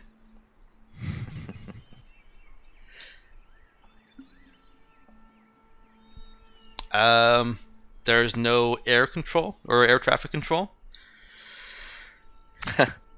You just. That's because it's not. I mean, it's not really a civilized planet. Nope, it is not. It is inhabited, but it is not civilized. Mm-hmm. Captain, if I may ask, what exactly is our objective down here? Information gathering. Potentially hiring some people. And potentially killing, or at least maiming some others. Refresh my memory. What's the name of the ship whose crew we're looking for? Starbase. How can you forget such a memorable name as Starbase? Their ship is called Starbase? Yes. Yes, we've been through this. Yeah. Apparently I don't remember. You gotta remember, Ben, we're old. Matt's the oldest of us, and he's clearly losing his memory. Mm-hmm. I come at a close... No, I think you're a couple of months older than me, Mike. I thought you were a couple months older than younger. me. Potentially. Here, I will message you. You're that old, you're forgetting your own age. We're twinsies, Emma. How's that? We don't have to do this. Mm-hmm. No, we don't. But Just Yes, for my I'm a little bit edification. Okay. So their ship is the Starbase. Okay. Not the Starbase. Starbase. I mean, That come makes on, it ask worse. Colleen if there's a difference between tabula and the tabula. She will tell you yes. Mm-hmm. Well, in any case. would you like me to monitor communication channels for mentions of that ship?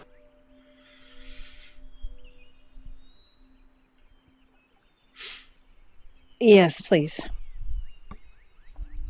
And let me know if you have that issue again, where you kind of send things. Of course, Captain. I will inform you immediately of any. I will inform you immediately should any transmissions be sent out without my express intent. Thank you. Nothing of the sort has happened so far. All systems are functioning optimally, and should anything untoward occur, I will inform you immediately.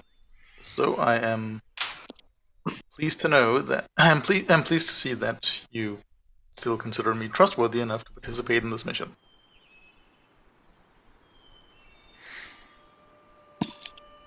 Well, you're part of my crew, and I do at least trust you as far as I trust anybody else.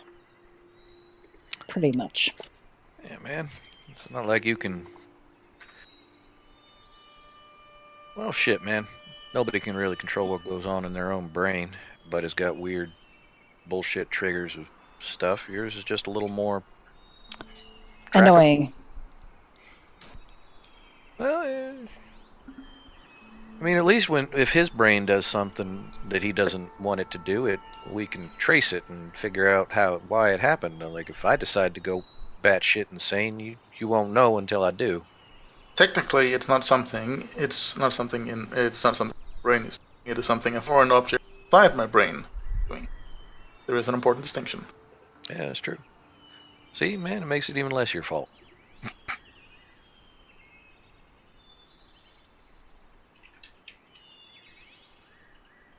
So you Got a can point. you can kind of have that conversation with those crazy people that think that the somebody is inside their head controlling them. They got foreign things inside of them. The weird crazy ones that sit in the corners talking. Like, man, you got something in common with them.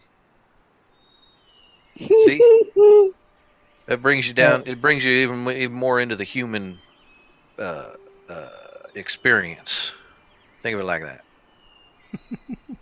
By being critically defect. Well, I mean, you don't have to put it that way. I wouldn't call it critically defective. Oh man, everybody's got.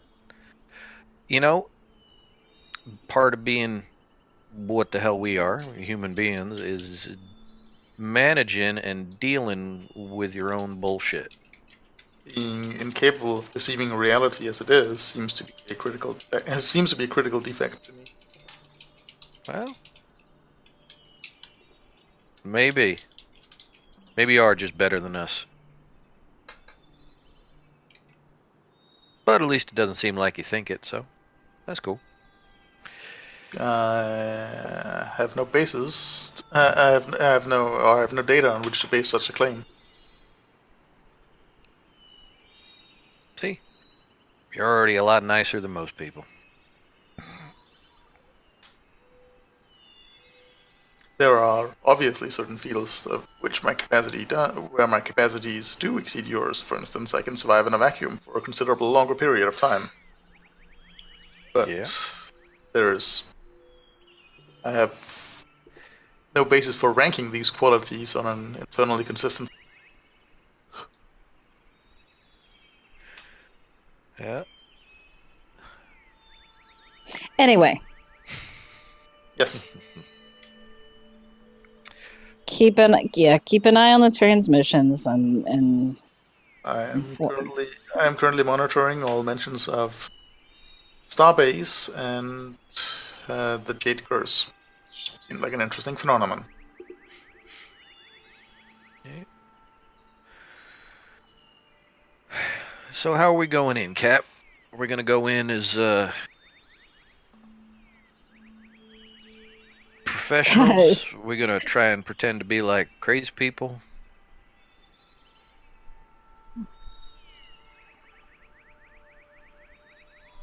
I think we should just go in and with a little swagger. Well, I think I can manage that. Understood. As we are Confident. professionals. Yeah, that's true. Confident, cocky, but not an asshole. By the way, Captain, you might find it interesting to know that should you ever in the future find yourself in a situation where you'd need to supervise and monitor a group of diverse teenagers in a construction project, your style of leadership is superbly suited for that. Well, maybe I'll be able to do something with Colleen after all.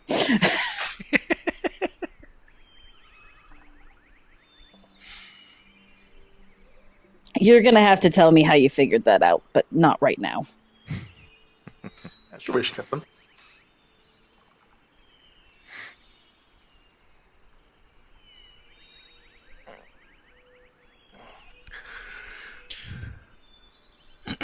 All right. There are no walls around the city. It looks like it is a. It looks like an old-timey Earth town where a landmark is decided. Hey, this is an interesting place. In this case, it's a large a bluff that a river bends around. And as you're coming down, you can see a vague glint of metal on top of it. But that was clearly the center of where structures started getting built. They're built across the river, there are bridges across the river, and people just built in a circle around this bluff. Again, there's no walls, but you do see a couple of interesting archways that stand a bit taller than the rest of the buildings. Now, I'm assuming you're not pushing the old-timey, Old West aesthetic to the point where, like, these are wooden slatboard buildings. Like, there's modern construction and shit going on, There's right? modern construction, yeah. Okay, cool. Just wanted to make sure we didn't need to be wearing leather chaps and the cowboy hat. Well, Cap wears leather any. Well, Well, she yeah. wears. She's wearing not combat chaps, I armor. assume. Only if they're assless, Also, and then only in private. also we need to start chewing tobacco. Oh, where is Clark when you need a cowboy? Yep. I like to think Clark's accent He would got get us written kicked off the planet. show. His character got written off the show. Yeah, the actor had work conflicts. Mm-hmm. Em, there is a message for you on the Capcom. Oh.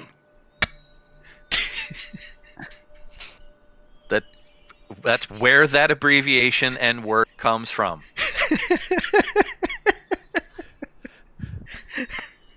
If you ever watch any of the old, Apollo program stuff or anything, you'll hear Capcom.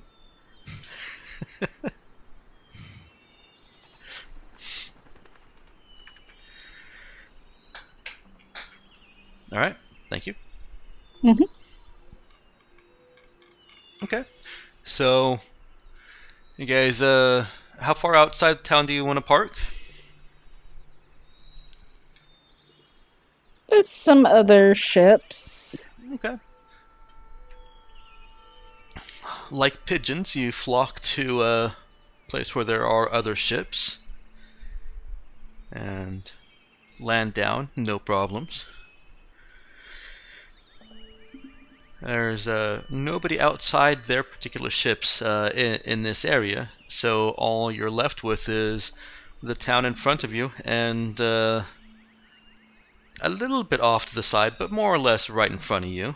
One of those large, tall arches. Funny enough, those arches actually seem to almost act like hitching posts for the ships coming in. There's nothing tying the ships to them, loud. but they are a very easily visible. Have you been playing too much Red Dead Redemption recently? I've never played it in my life, and I didn't actually, when I was writing these bits, I didn't actually see them in my head as I'm describing and realizing now. I know what those arches are for, and it's not a hitched post, but I can also look at that and think, oh yeah, that would totally be where people would park. The old It is a space park here hitching sign. post. Yeah. We better watch out. We better watch out for ship rustlers. Lock up your cargo lighter. Well, yeah.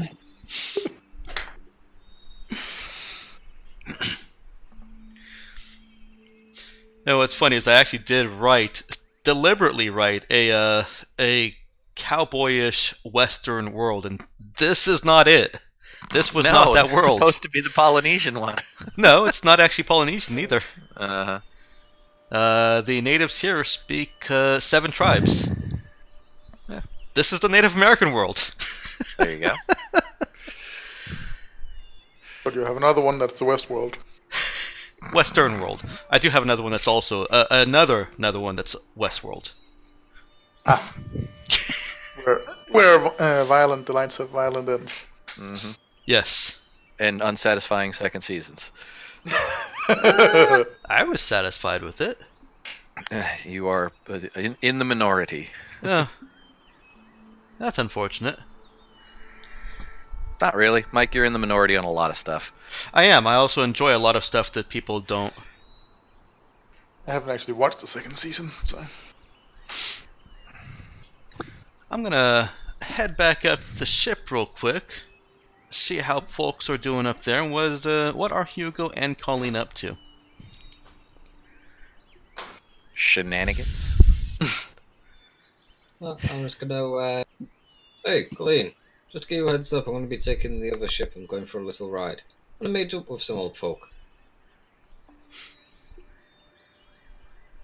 Let me know if you have any issues, but otherwise, just best of luck, yeah? Now, when you say other ship, Yeah. what other ship are we talking about?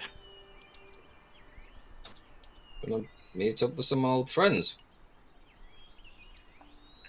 Yes, but what will you take to get there? The shuttle. You know, the really finicky one? Yeah, no. Oh, fine. Do you want me to take this one instead then? The big one? Sure thing. Well, if that works. This one at least doesn't get damaged. It's out in space. You're telling me the shuttle can't fly around in space? That's exactly what I'm telling you. It has a very sensitive thing around it that's made out of pre-tech that gets damaged by things. That's why they took the cargo lighter. No, but they took that to planet, though. I'm talking about space to space, you know, where there's nothing. You're telling me a ship that's built for space has this thing around it that means it can't fly in space? Oh, it But can it's fly too in space, fragile but to it go can on planet? It's too expensive and too rare to fly in space. But the It big has ship very specific usage. Yeah, that's just pretty much the reason we bought the cargo lighter. But we're not there. Yep, I know. Sorry. So, Gallery. I'm okay to risk this ship, but not the little ship. Yes, because this ship doesn't get damaged by use. Okay. Can I get that in writing, please? Just in case Cap asks. Sure.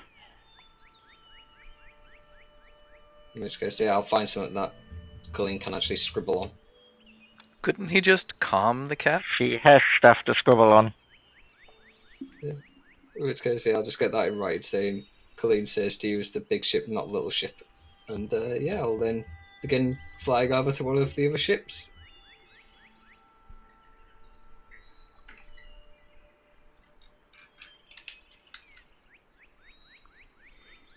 Yeah, I think I'll head to my friend.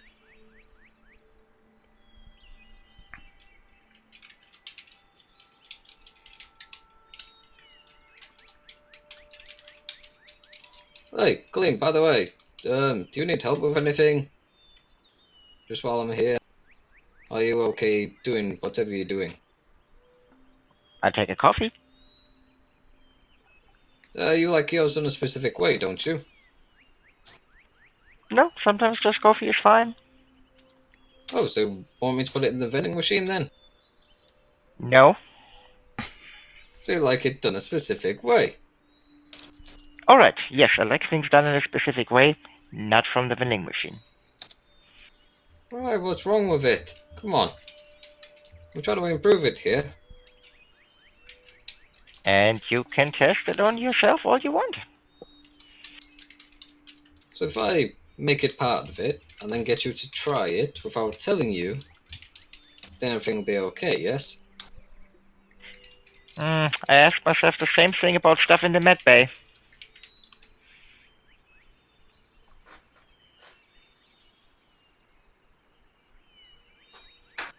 But if you really want to help, just get me a coffee. Not from the vending machine, just coffee. Well, I'm busy flying the ship. And what good are you? But it's just more of a case of if you wanted me to actually help with anything instead of being your little runaround bitch. I'll fly the ship instead. The only real help you can do is give me coffee. It would be appreciated. I'm That's trying to all I provide it, want. you just don't like my vending machine. Yeah? I mean, just think of this though. If I make it come out the vending machine, you can get one of your little drone things to like program it to go pick up your cup and then bring it to you. Be perfect.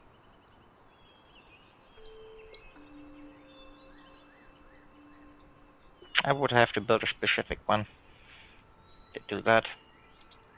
Not a bad Think idea, of though. the efficiencies. I mean, what's the worst can happen? It crashes into one and puts boiling hot water all over 'em. You realize some of those drones are floating mines, right? Really? I mean, I didn't touch them because they're not mine, but they'll explode. Mm-hmm. Can you just mark which ones I should stay away from? Because I don't want to be near them. You didn't see the markings? Well, I just glanced at them. I didn't really, go over to them and pick them up. Wait, can you actually move them?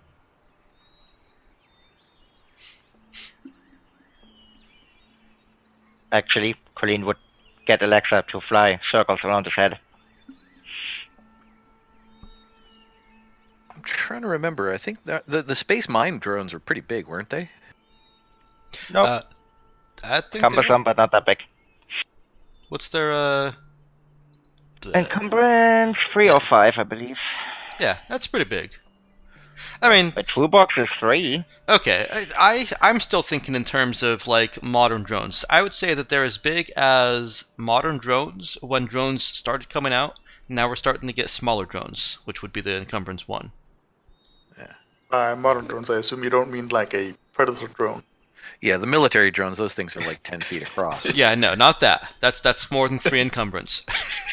Yes. Just a little bit. Well, yeah. One person can carry 3 encumbrance. One person is not carrying a predator drone. I'll make sure to stay away from the drones then.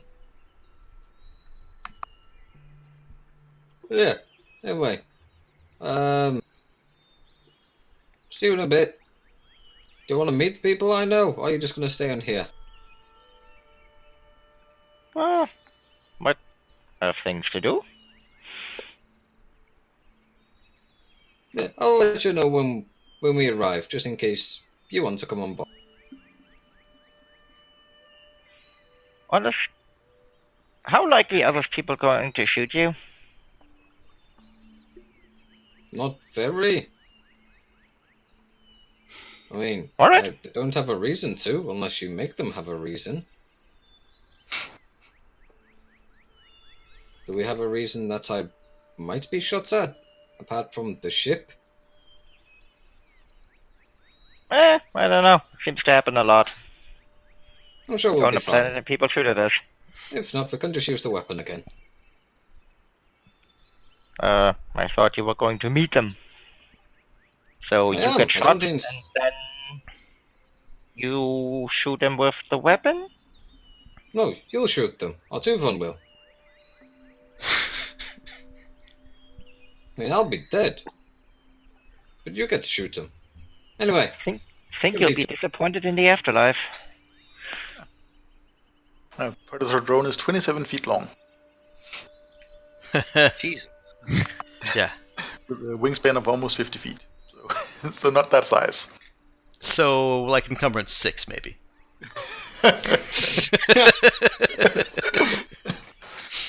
I mean, if you manage to fold its wings and everything else, sure, but Jesus, I don't even think that'd help.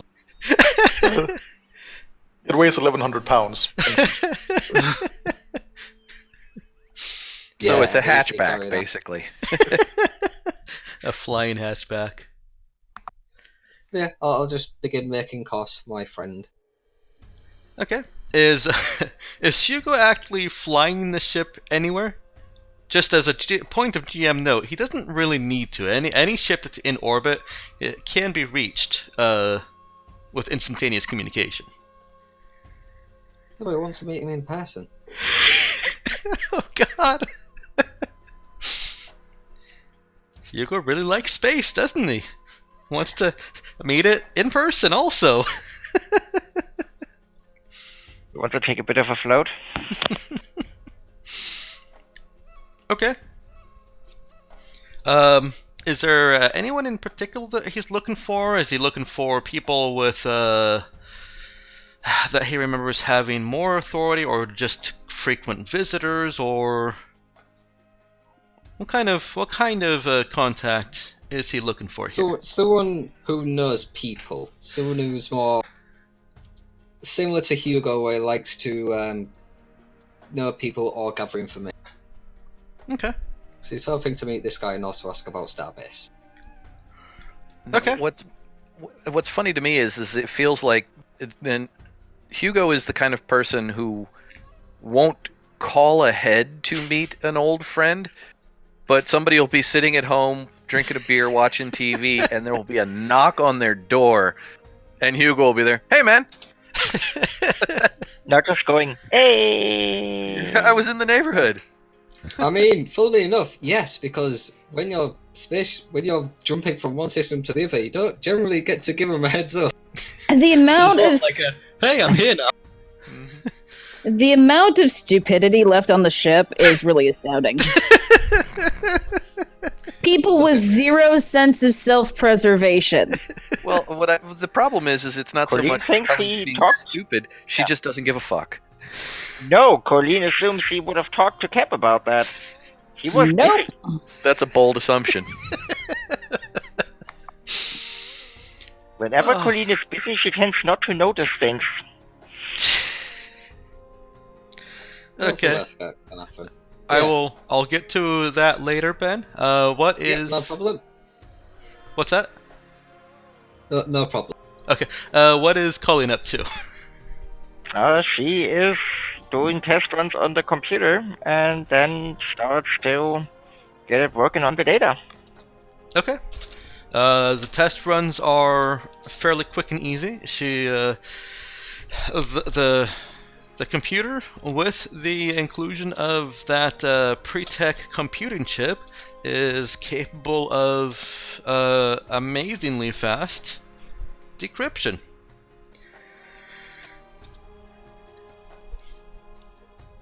Well, just what the ship doctor prescribed. Indeed. She gets it into, excuse me. So, having completed those test runs, does she now start on the real data? Well, yes. Okay. It gets to work. And I will return to that later. Can I have one of the old Windows status bars where it kind of goes past the whole bar just because it does absolutely nothing and just entertains you? So we know something is happening? I've said it. I say this at work a lot. There are 3 kinds of lies. There are lies, damn lies, and progress bars. Sure, she can have a progress bar. It goes up and down. Those are the best kind. And it's not telling you what it's actually doing, so you can't look at it and say, "Oh, that's why it slowed down." Oh, she knows. I mean, she probably coded the GUI herself. She just wanted a progress bar. She likes to lie to herself. No, it's just if someone asks. What are you doing? There. That. My code's compiling. How long until it's done? Watch that bar for me while I'm gone, 2-1.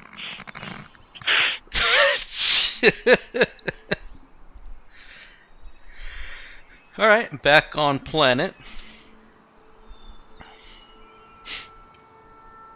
Before you walking into town? Yes. Okay. Things seem pretty normal, pretty calm. The structures, some of them are for well, it's an even mix between residents, like actual permanent residents, and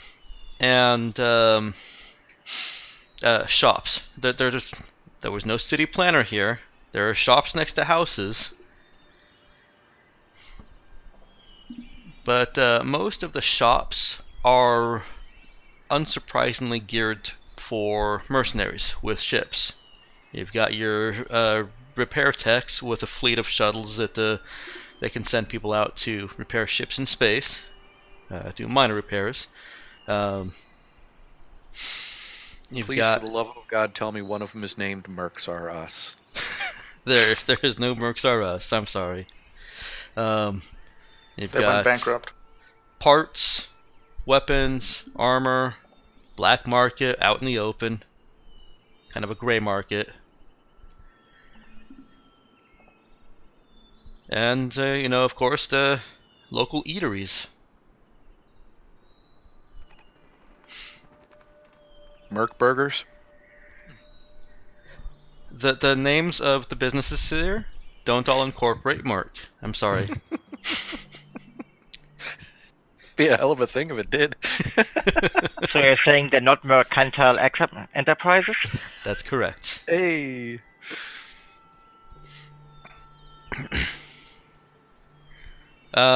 People aren't paying a whole lot of attention to you guys. Good.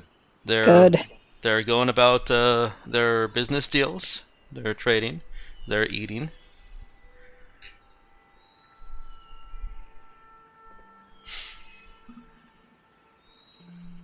What do you want to do?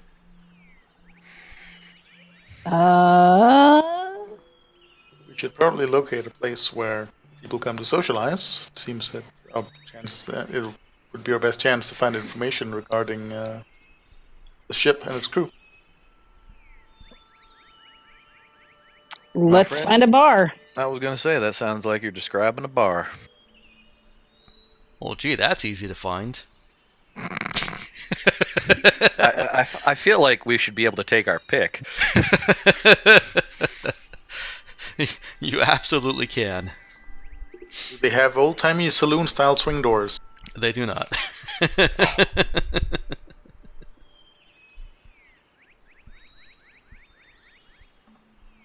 There's indications of a bar fairly nearby. You heading off not in that direction? Yep. Okay.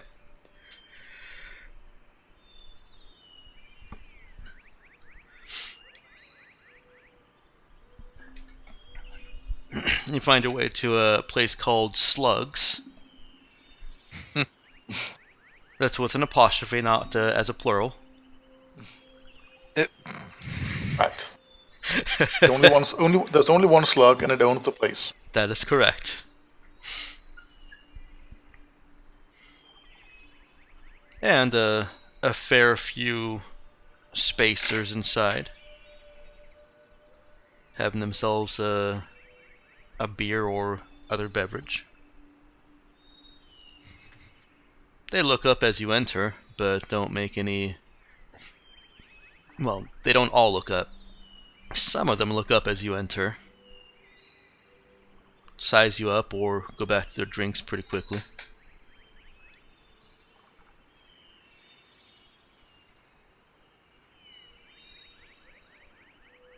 Cap's not looking particularly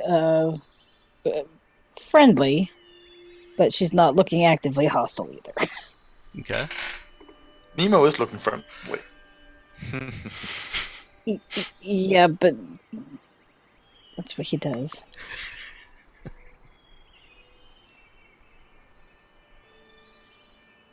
Bartender looks over at you. Captain, do we actually know the names of captain or any crew members of the ship? I thought we did. You did. Let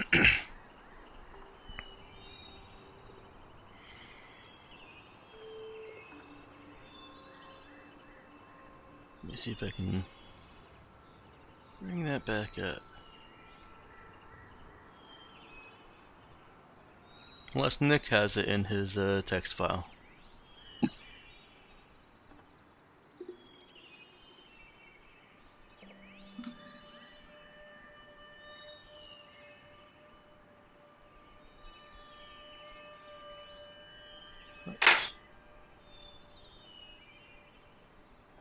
No, Nick?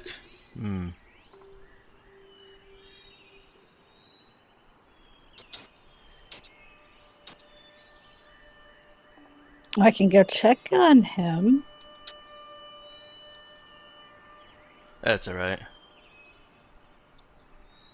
Give me a second to continue searching my notes.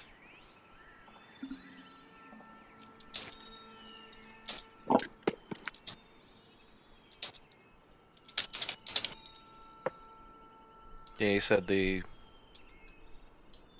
does, but he doesn't have access to the file Okay. because he's outside.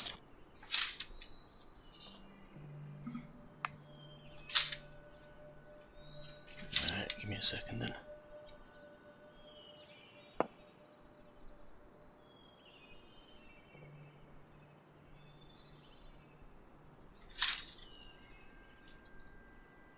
I know I put it in my notes somewhere.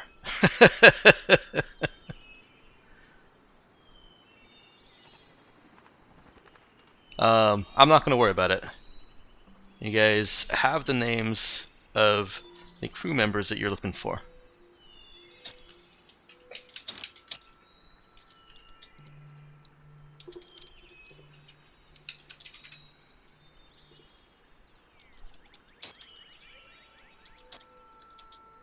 Actually, now it's kind of annoying me.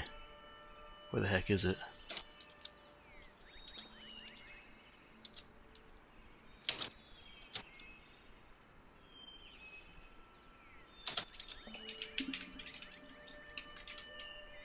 Huh.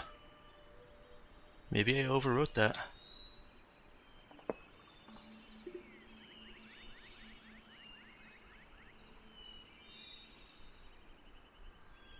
Anyways, I'm not holding the game up for that. You know the names of the folks that you're looking for. Are you just asking him?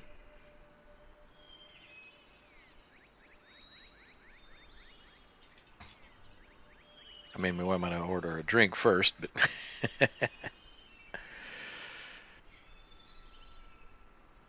Good idea. Captain, it's also possible that if the word gets around that someone is looking for the ship and people, then someone who knows them might contact them by communications channel, at which point I would intercept it.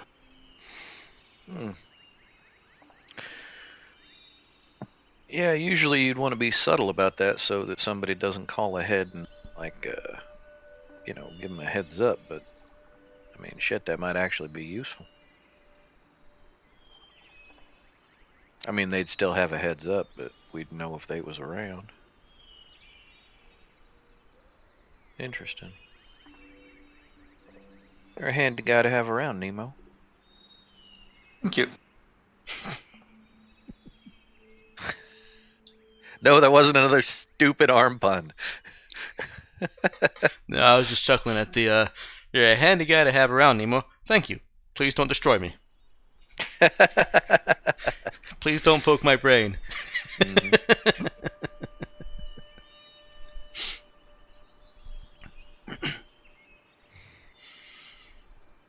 So what's the plan? Well, if nothing else, dude orders a beer. Okay. Cap will get a whiskey neat. All right. You all order drinks.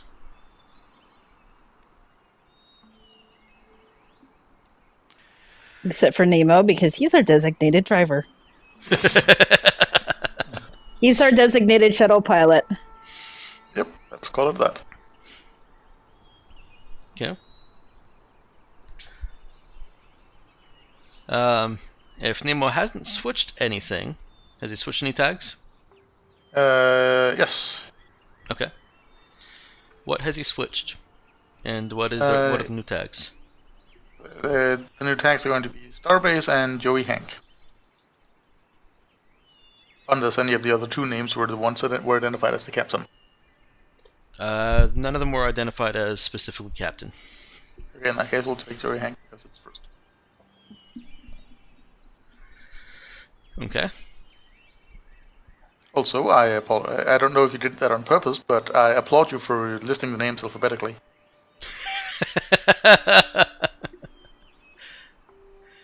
It's not though. I know, it's not. You got Joey Hank. You got Joey Hank right, but you got the first name correct. You listed the first name. The first of the names is listed alphabetically, so we'll take that one first. Okay. Well, Shipman is dead, so does that change what the ordering should be? Now that is alphabetical. Hank and Higstrom. Yeah. If we remove Shipman being dead removes him from the equation, which should, then yes, then it is alphabetical. But still, yeah, Starbase and Joey Hank. Okay. All right, you've got your drinks. You're sitting. You've got your tags monitoring. And unless you do anything else, you enjoy your drinks in silence. Cap's gonna look around, just kind of doing like the casual look through.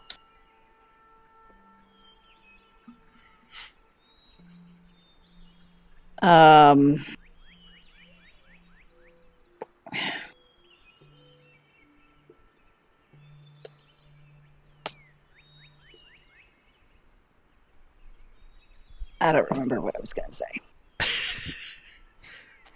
You start off with looking around and a casual look through. The bar, just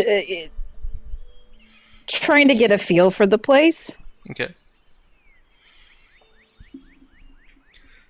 It's got its fair share of barroom brawl nicks and scratches.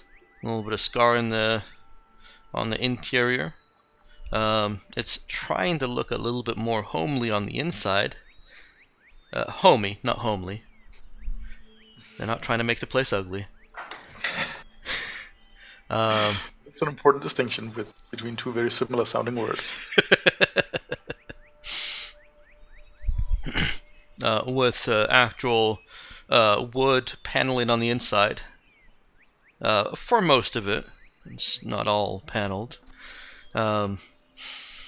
and a good old-fashioned shelf of alcohol behind the bar.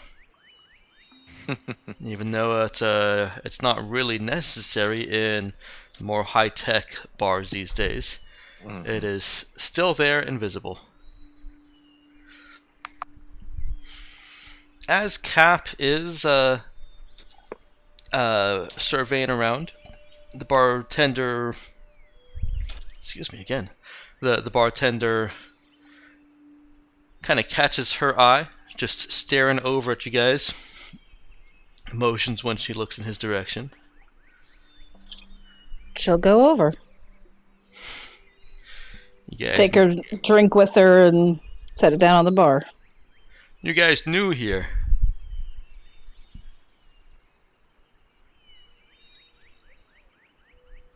It sounded like a question. Sounded like a question. Yeah, it was kind of a statement question. She'll say something along the lines of, well, been to a lot of bars. So if we've been to this one before, I just don't remember it. Sorry. No, I mean, you guys are new to this planet. You look like you're new here. We're not dusty How enough. so? You just have that look about you. You look new. I'm Slug. They call me Cap. Cap, that's nice to meet you. So what's your business? What do you do? Bit of this, bit of that, salvage operations. Yeah. I hear that all the time. Yeah. Alright, you want to keep it private, that's fine by me. You seen the bluff yet? What's the bluff? Is it the actual bluff? It might be what he's referring to. He doesn't really give you much of an indication. Mm. She said, not sure what you mean by that. Coyote Bluff. Right there in the center of the town. You can't miss it flying in. Well, I saw it when we were flying in, sure. Yeah. Some secret down there. They say there's all kinds of prancing around naked and rituals and dark magic. He crosses his arms. Call me a cynic, but I don't really much believe in magic. Waves his hand. Ah, you're no fun. Yeah, I don't know what's down there. Well, if it's rituals and sex magic, I can honestly say that I don't have much interest in either one of those things. Oh, we don't think so. Every now and then one of the natives comes around and is invited down inside, and then they come up all starry-eyed. And usually they join in with a crew here and take off. Why am I picturing? Sounds like a lot of sex and drugs. I was gonna say, why am I picturing lots of peyote?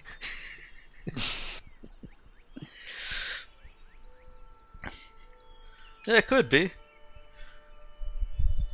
None of us that ain't from around here get to go down there. Maybe they don't want to take you away from your jobs. Yeah, 'cause working at this piece of shit's so important. It's a living.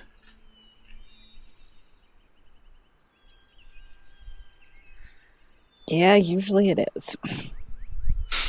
Well, you need anything else, let me know.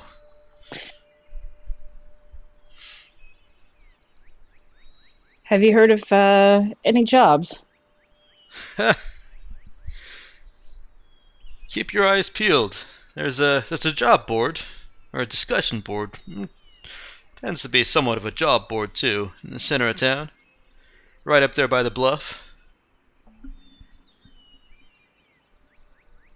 I don't And remember many jobs on it right now, just a whole lot of discussion about how to treat the natives. treat them like people. Oh, it goes farther than that. You'll have to see it. Apparently. Some kinds of rules of engagements with the jade thingy. Now that's got to be magic. Jade thingy?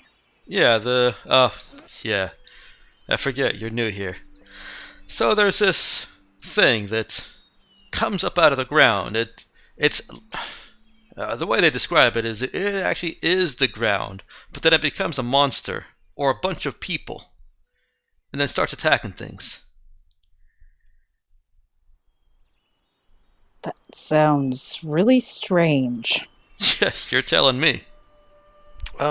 Dude had kind of, wandered over just so he could be in earshot of this. So it was just kind of. I mean, man, how much of this is shit do you actually believe? Well, I don't know where it all came from. You know the natives here. Yeah. They're like the tribes of old Earth. So it could have just been some religious bullshit came from them, spiritual bullshit. I suppose. That's pretty crazy sounding. And, But I tell you, the thing is real. Like, as in somebody's taking pictures of the goddamn thing? That's what all the mercs are here for. That's what this entire Hunter's Lodge town and all the little other Hunter's Lodges. What are they trying to take it down or something, or take it down? Well, sure. Doesn't seem to be any end to them, though.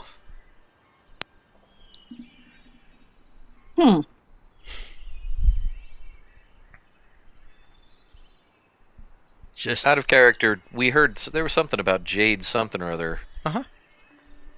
The hell was it? There was something about a Jade curse. Yeah. A Jade curse. Right. Okay.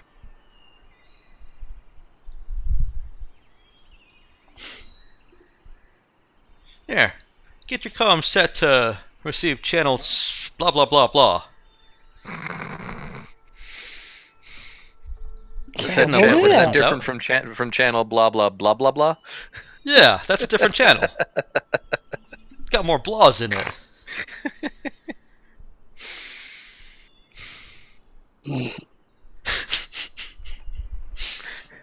It's a bit more blah channel. It's a blah world after all. This is different from channel blase though.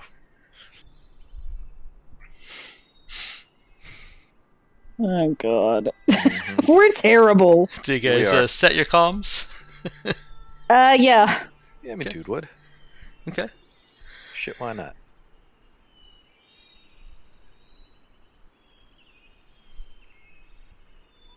Alright. Is there Mayor de Blasio? No, and Slug gives you a little bit of a verbal tour of more or less his favorite places. Where to eat. Don't eat at Slugs. The proprietor of Slugs tells us not to eat there. Yes.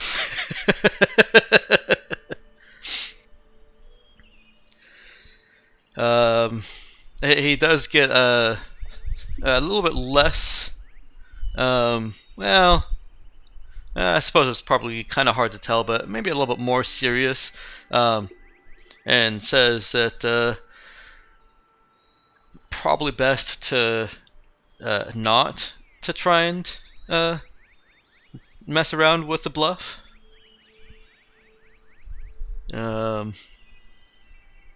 Be a shame if a beautiful woman like you got.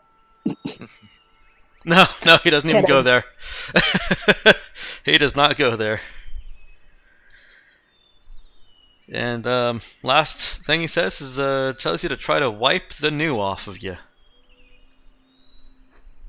How do you suggest we do that? Look less new. You just have this look about you like you don't know where you are or what you're doing. Somebody's gonna take advantage of that. You're lucky you ran into old Slug first. Well, sounds like get drunk, get in a bar fight would probably do a decent way of getting the introductions out of the way. And he recommends a bar for you to do that at. It is not Slug's. Slug has had enough bar Competition. fights. It's with his competition. Yeah, drink at my bar, fight at theirs. Mm-hmm. We'll try to get the shiny off.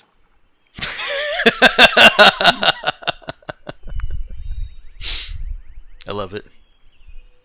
She thanks him. Yeah, sure.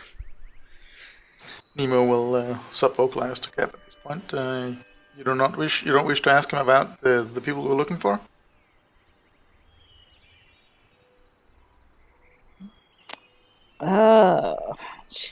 She will pause and say, "We're looking for some folks we know." She gives. She just says they're on the. Stop it. Star bitch. Sorry. Yes, I know. It's Star Base. I was suggesting another joke name, Star Bass. Mm-hmm. Actually, it makes more sense. And ask if he's seen him around. Watch that be just the completely wrong pronunciation. It's actually Star Basai. Or something. Or maybe they just forgot the L and it's actually Star Blase. Mm-hmm. Or they're really into rock formations and it's Star Basal. Or you maybe mean they basalt? maybe they misspelled ace as star somehow. Star Ace? Ace. No, Ace. Base. Ace of Base. Oh. Making an Ace of Base joke. Oh. Star Ace would be a better name for a ship, though. Probably would.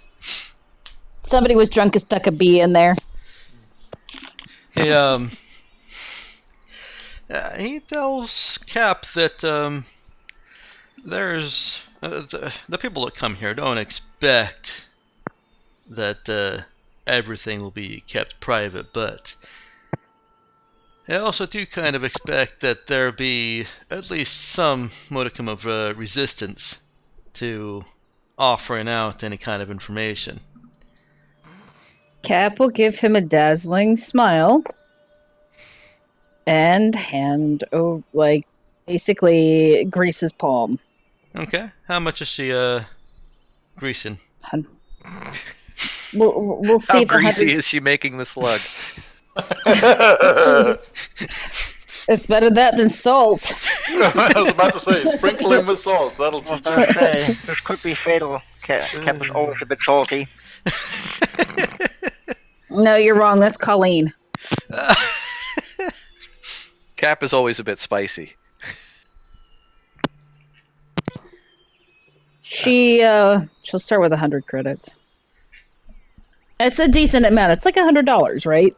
I don't remember the conversion. Somebody did the math on it, but better than the conversion, there's a handy table in the book that just says Lots of money.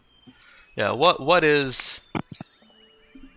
are amounts of money to other people? I can't remember. I think it's 165. Nope, that's it must be 198 then. Oh, 178. Alright, so 100 is a slum dweller's, not a slug dweller's, maximum funds. 500 is a lot of money to an ordinary worker. So 100. Well, if he runs this place. Mm-hmm. So you were saying 100 would just give me some perspective, and then I can pick a number. So that's 500, a lot of money to an ordinary worker. The next a lot of money is 2,500, is a lot of money to an affluent person. 100 is not a whole lot for kind of bribing. Hey Nick, didn't you say that it was 500 to bribe an official? Or is it 5,000? 5,000 is basically capital crime forgiveness. You can buy murder for that. That's right. So Well, you actually 1,000 would be you can buy the reasonable. murder for a lot less. You can buy forgiveness for the murder for 5,000. The assassin isn't nearly that expensive. Right. You just have somebody else do Here it, we right? go. Bribe minor crime forgiveness 50. Bribe major crime forgiveness 500. Yeah, I would say that between over 100, but it doesn't have to go up to 1,000. Somewhere around 200 to 400 is a little bit more. 250 then. Yeah, that's definitely a more generous offering. He looks down at his Okay. credit stick for the transfer. 100 per person for a wildly decadent party. There you go. You just bought 2.5 tickets to a wildly decadent party for him. Kinky. Yeah, guess what the other half person is. Or don't, please. Right. He looks down. Yeah. Lowers his voice. And a starbase. They just took off after Derringer was here. How long ago was the Derringer here? Shit, I gotta look at my timeline now.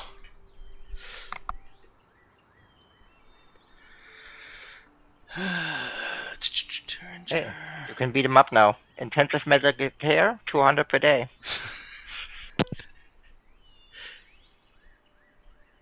He says that the Derringer was here just 2 days ago. Looking for anyone in particular? Oh, the Galactic Mandate doesn't enter the junkyard. They come around, they give a good look, and then they keep on moving. How often do they come? Well, Derringer makes its rounds every. Oh, how many? They're months out. Miscellaneous Galactic Mandate ships, the ones that ain't the Derringer. They don't come here too often, but every now and then they'll come around. Sometimes they put a call out to the mercenaries, especially heinous crimes.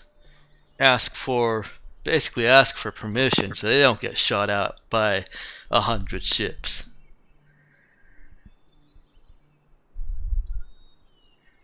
Slave traders and such.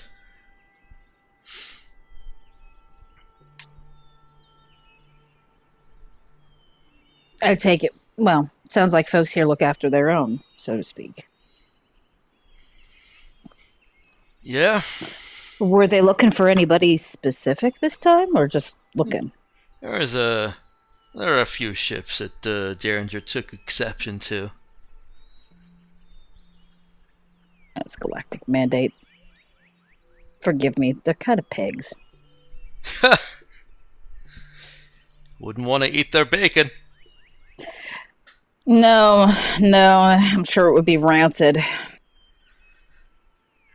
And fatty. Fatty bacon's not so bad. It's just Yeah. gotta get the fat really nice and crisp. Yeah, Anyway. I realize that that's not actually a bad thing. And Cap just kind of grins at him and says, "Now I want bacon."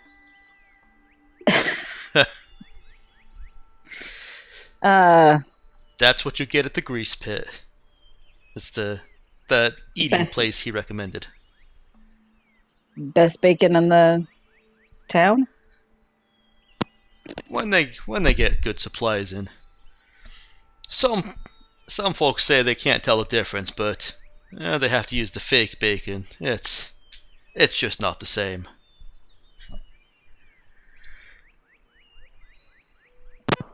I've had to eat a lot of spam. So Then you'll love it. no, well, I don't like the fake bacon, but It's better than spam. it's better than spam.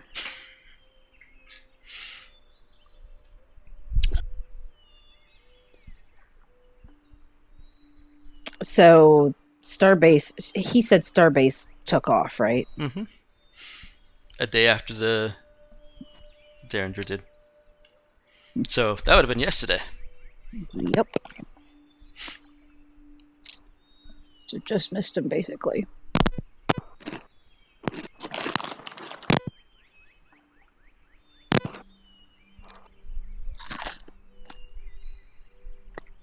I think you unmuted yourself when you meant to mute yourself. Yep. Sorry.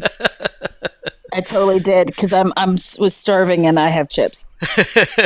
We can tell. Sorry, people. So basically, we just missed them and the Derringer, which I'm not gonna complain about us missing the Derringer. Though we could take them in combat now, probably. Potentially. Potentially.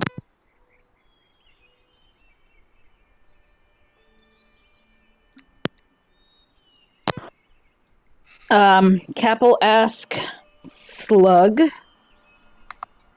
if he has any places for relatively that he knows of that are relatively cheap but decent lodgings. He raises an eyebrow, says, "You could try to sleep out with one of the tribes. Make some friends here. You can sleep in their house. There's no hotels here. Always worth asking. Everyone that comes here has their own ship." Yeah, we're going back and forth sometimes. Just she shrugs a little bit. It's fine. Thank you for your help. Always sleep in the street. Yeah, no, I don't want to do that either.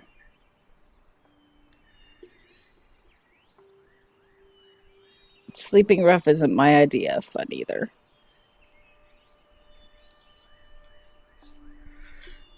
But she will thank him and she'll look at Nemo and do and say it's time to eat. Yeah, sounds Maybe good to me, Cap. Maybe if we try to find some of the associates of the Starbase, they can tell us. They can tell us where they took off for. Potentially.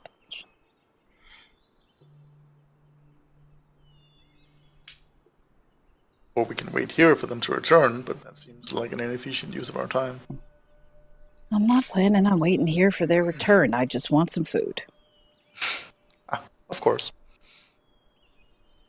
Please stay in character. I am! Both as Emma and as Cap.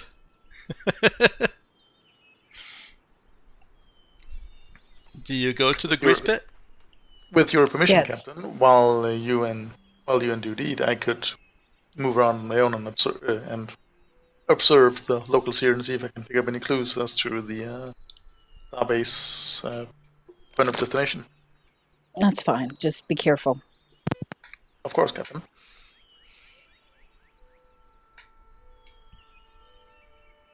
And Nemo will do just that. Don't wander off too far. I will endeavor to stay within the town, to stay within city limits, Captain. Which is more difficult because there are no walls. No, but you can tell when urban sprawl to. Oh yeah, and she tells him don't go near the mesa without her. The bluff? Bluff. Yes, thank you. Mm-hmm. Understood. He will leave Cap and Dude to their meal and go scrounging for information about the Starbase. Okay. I'm gonna hop back up into space and see what kind of trouble Hugo's getting into. The kind that will get him shunted out of an airlock. I was gonna say, he has nothing to lose. He's a dead man already. Might as well party. All right. Now be careful, Ben. What is Hugo doing? Heading on over to another ship with our ship. All right. Go ahead and roll me your. Let's see. What would it be? Int or Charisma Connect on this? He's trying to find some.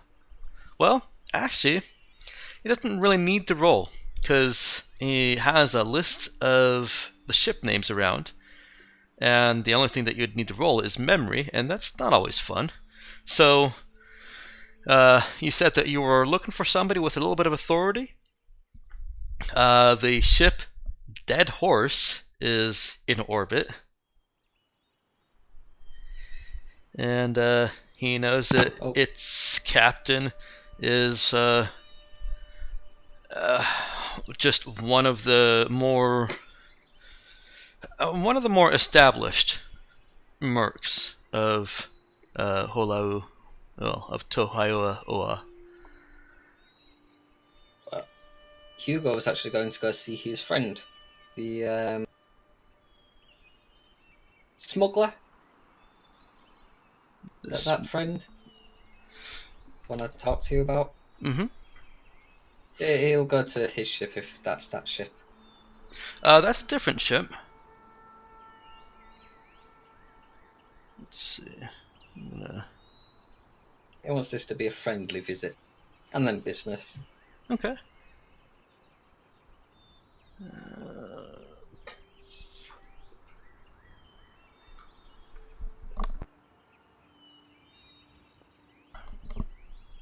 So yeah, as we start getting closer to it, we're like, hey, Colleen, just to let you know we're near the ship, just in case you wanted to come. It's up to you.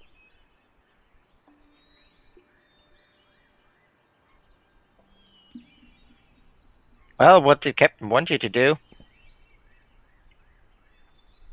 No, I'll leave you on board then. Think she wanted to sort some stuff out, didn't she?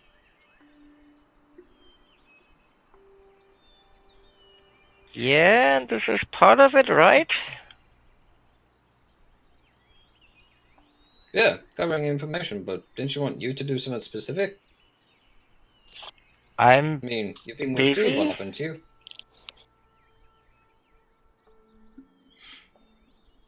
Wait, what the hell are you doing up there? Doing up where?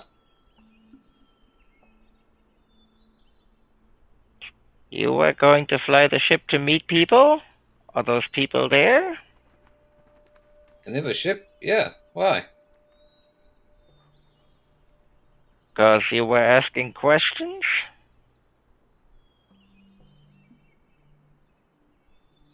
I don't know what you're trying to get at, so I'll say sure. Well, I thought you had stuff to do and you were doing that stuff while I was working on my stuff. Yeah, gonna go talk to some people. That's doing stuff. Well, just do what Captain wanted you to do, and I'll do what she wanted me to do, and it'll work Sure out thing. great. Yeah. Also, don't be too hard on Tuvon, okay? He's a nice kid. Yeah, or almost forgave him for the one time he tried to get me killed. Yeah, we somewhat talked about. He regrets it. Immensely. But shit, you can't change the past. Not yet. When you figure out how to change the past, let us know, yeah? Oh, everybody will know. Oh wait, they won't. That's not how that works. Exactly, that's my point. Don't worry about it then. Sure thing. Yeah, see you in a couple of hours, maybe. Should be able to reach me. So you're going over there? Yeah. Please forgive me, I will lock the airlock behind you. No problem. Well, call me when you want back on. And I need some visual identification. How about we go with confirmation code Slushy? No? Okay. Yeah, and at this point, I'll actually make contact and be like, "Hey, how's it going?" Give me one moment. Okie dokies.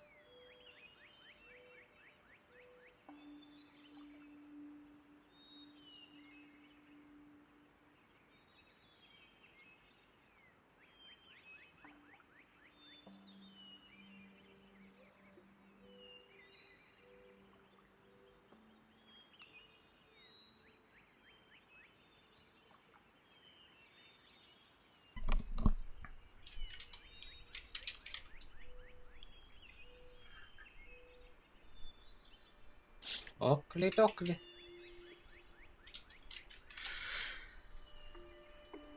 Yeah, sure, we'll go with that. I apologize. In some of the other discussion that we got into, I forgot to detail that out. So, Yep. This works. Yeah. You Guess I'll just send a ping. Okay. Even though they can probably see me out the window, I'll send a ping. You get a response back. Ship Tabula, this is Dead Horse. How's it going? Do you need something? It's Hugo. Is that Hugo? What are you Well, that's what I doing, just you said, old isn't it? scum? Hey, right, look. Can I just clear something up? Why do you call me old? I've been meeting people and they keep calling me old. What's the deal? It's been what? It's been 5 years since. Has it been 5 years? No, but doesn't mean I'm old. Oh, are you feeling? Are you starting to feel your age? I Maybe kept it's telling the- you, you fly that fast all the time, and light speed. Eventually Yeah, catches up to you eventually. I figured Einstein when I'm relativism. way You're starting older, to get though. older. You're older than other people now. True, I suppose. It's actually the opposite. Anyway, how That's you not been? the way it works at all. Yeah, Yeah, he couldn't be wronger. No. that's a word wronger. Ah, Anyway, yeah, how you been? a bit bored, really. Good, open up the airlock. I'm coming on. All right. Wait, you can't fit that ship in here. Oh no, but you know, remember the good old days when you used to jump back and forth between ships? We're gonna recreate that. Okay. All right. I hope you got good aim. It's open. You know, I'm a bit older now, so maybe it should be better. It's okay. Nobody'll miss you if you miss. Right, old man? I hate you. Give me 5 minutes. Yeah, and I'll just... Hey, Glean, just gonna jump across. Don't mind me. Be about an hour or two. Maybe longer. Okay. Have fun. Don't try to Gonna open try the my airlock best. before talking to me first. Yeah, in which case I'll make sure to go to the airlock, close it behind me, clear the air, and then open it on up. Oh, you didn't want a torpedo out? Nah, I like my insides inside. It doesn't exactly work like that anyways, not in real. Alright. You go, I'm assuming he brought the ships close enough, because he did mention that they can see the ship. Yeah, exactly. I brought him close enough where it's not too bad of a jump. Okay. I'll just make sure my battery's full on my vac skin. Yep, that's good. And then, whee! Alright. Let's Let's do Colleen while Hugo is traversing the vast emptiness of space. Well, while he does that, she actually stations Siri in the airlock and puts her on station keeping. Okay. That way, any breach attempt will be detected. Okay. I take it she's still waiting on. Well, she was been watching the progress bar. I imagine it has gone up and down a bit. It's gone up and down a bit. It's currently at 33%. And that says it's done. Exactly as Colleen planned it. It's at 33% of 300%. Nah, she just hit space to make the bar do another round of that sort of funny thing. And then she actually would head to the bridge to kind of get a better scan of whatever ship Hugo is currently boarding. The dead horse. Yeah, he's sorry, not the dead horse. Dead horse. Dead horse. Mm-hmm. Dead horse, dead horse, dead horse. He's dead. He's dead. Well, no point in Probably shooting doesn't it. ride across the Colleen ocean. just flies away. Alright, No, she does not fly away, but she scans the ship Okay. to see what are they, who are they, does everything match, what weapons.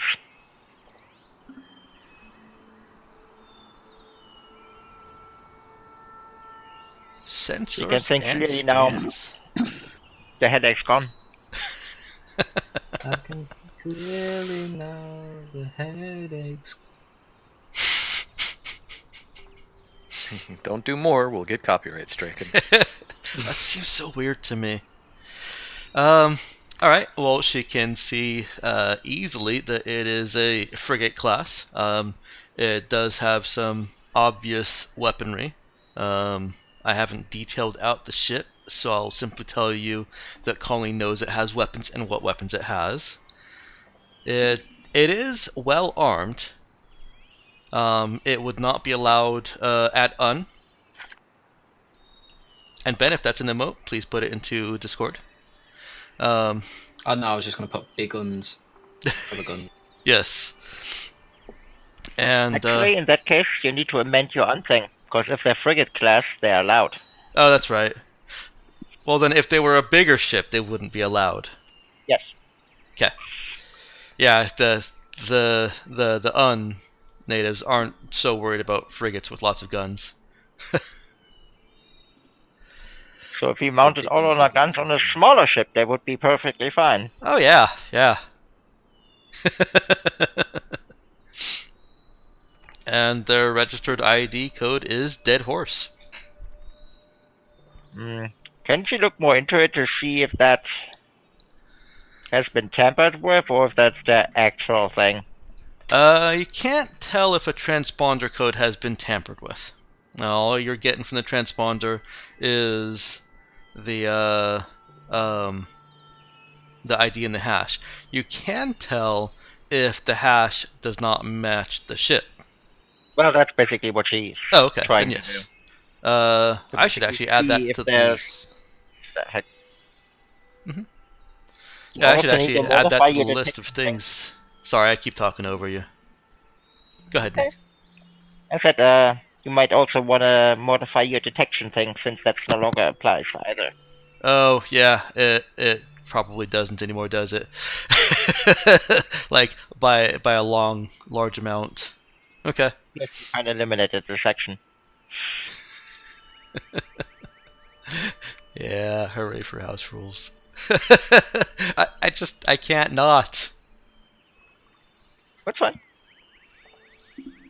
But yeah, she would check on that to see if there are any mismatches in the hash. I'll just make it non-visible. There we go. Fixed. Now you can't see it at all. Go ahead and roll her int program. Difficulty is 8.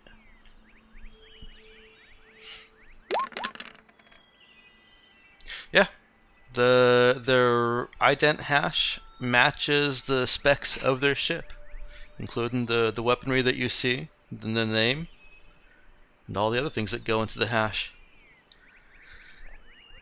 Alright, alright. Well, Oh, that question is already satisfied. on there. That would fall under, does anything look odd about the ship's readings? See how perfectly I planned all of this? Sure. Anything else that's unusual about them, though? No, nothing really looks odd about the ship's readings. That's odd. Well, not really. It's kind of the definition of not odd. Well, while all of that is happening, then she'll just hang out there in case something else suddenly pops on the scanner screen. Okay. And just keeps working on a little programming project. Okay.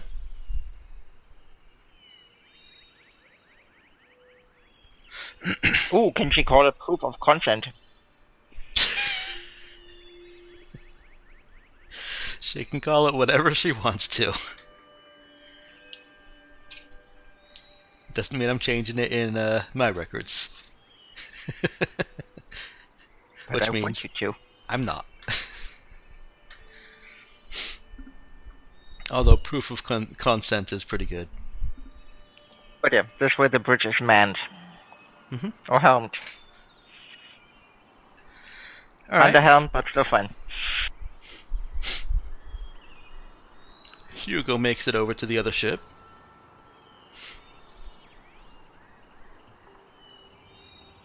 I feel like this music with birds chirping is really inappropriate. Just a little. Where's my existential dread track?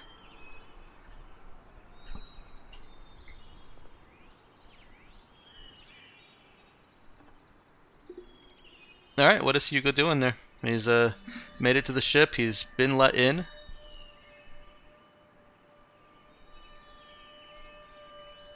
I'm just gonna look around. Is Darius there to greet me?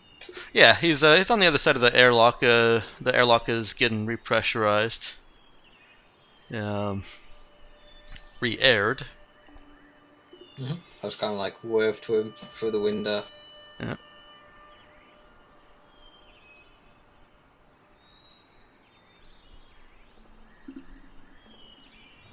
As soon as it opens up, like, well, got yourself a nice ship. Where'd you steal it off? Oh, I'm just a pilot on this one. Oh, it's run by someone else. Yeah. Orchid wanted someone who can take it fast, and then just sat me here.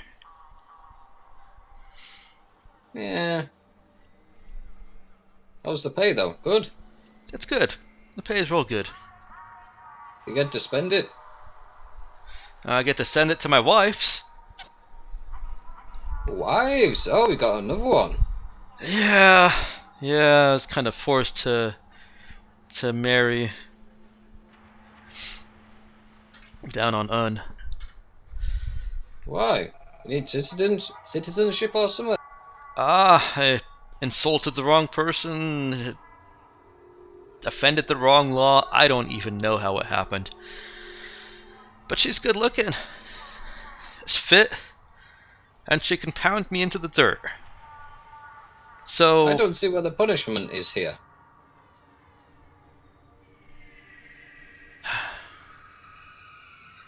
well, she will probably kill me when I go back to Un next. So my Why, solution, wouldn't you fancy- dead horse.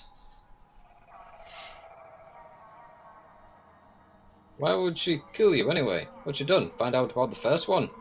No, I left. Won't be strapped down on Morris. Ah, I get it now. She didn't approve of your lifestyle. She didn't know about my lifestyle. Ah, makes it a little worse. Hey now, I didn't try to get married. I didn't set out trying to deceive her. It's okay. You don't need to make excuses for me. It's not an excuse. Just gotta laugh at him. Anyway, go on then. Show us what you're working with. I want to see how much things have changed. Well, the ship's pretty clean. It's pretty good, and Orchid runs it pretty tight. Gives Hugo a little bit of a tour. It starts talking about the ship captain and some of the other crew. Apparently the captain is one of those natives that went into the bluff and then joined a starship crew. Just happens to be the captain of this one now. But says that she spends most of her time just on the planet. She down there now? She is. Meeting with the captain of the Swift. Something. The Swift, eh? Have I heard that name? You guys have. Heard it? Yeah, you've it's been a name that has been bandied about a couple times, and I believe you guys theorized that they were the reason for the Space Dogs lockdown, which you guys had a little bit of advance warning about because of the cherry burn, where you got the explosives. All right, they were the ones who jetted out just before the shutdown. Yeah, it's kind of theorized that they're the reason for the shutdown because they skedaddled so hard.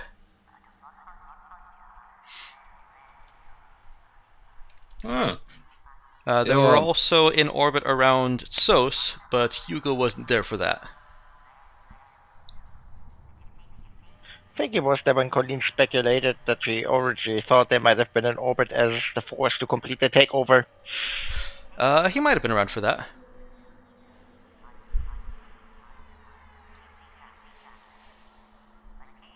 So, you get a good look at the ship I'm in. No, not really. Why? What are you riding now? Wait, they make you a pilot?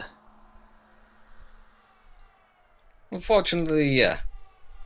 They are unfortunate enough to have me as a pilot. Yeah, brings up the view screen. Looks at it from the angles that he can access. He obviously can't see the other side of the ship. Mm-hmm. Crinkles his brow a minute. Looks at some of the reading data.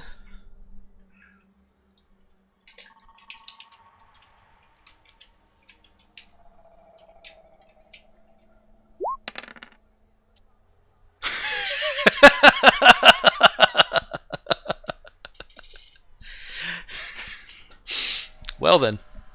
Well then, indeed. And that's how you fail shit. That's how you fail shit. And says... Hugo is feeling look. and says, there's an awful lot of guns on that ship. Yeah. Wouldn't be my first choice, but hey-oh. Use the hand you're dealt. I prefer mine little, shorter, more easier to get around. Yeah, it's been a while since I've flown a cruiser. I mean, it's just pain in the ass having to send the flipping freight down instead of just landing. Takes little skill. I mean, there's no challenging it. Yeah, no, you just kind of point and let go. Yeah. Anyway. They're treating you nice. Yeah, I got my own room. Look at you. I know. I mean, I mean, it's not the best room, but it's my own room. Uh, What about you? You're in a little, yeah, bunker? just one of the shared Store rooms. cupboard? Ah, you actually get to share one. Yeah, Your bunkmate nice. they snore. You got earplugs. I hadn't thought about that. How do you sleep with earplugs in? You just stick them in your ears or get someone to cover them, and then just go to sleep. Huh. Make sure your compad's just on like vibrate, just in case shit goes down. I guess I could try that. You wouldn't happen to have any, would you? Unused.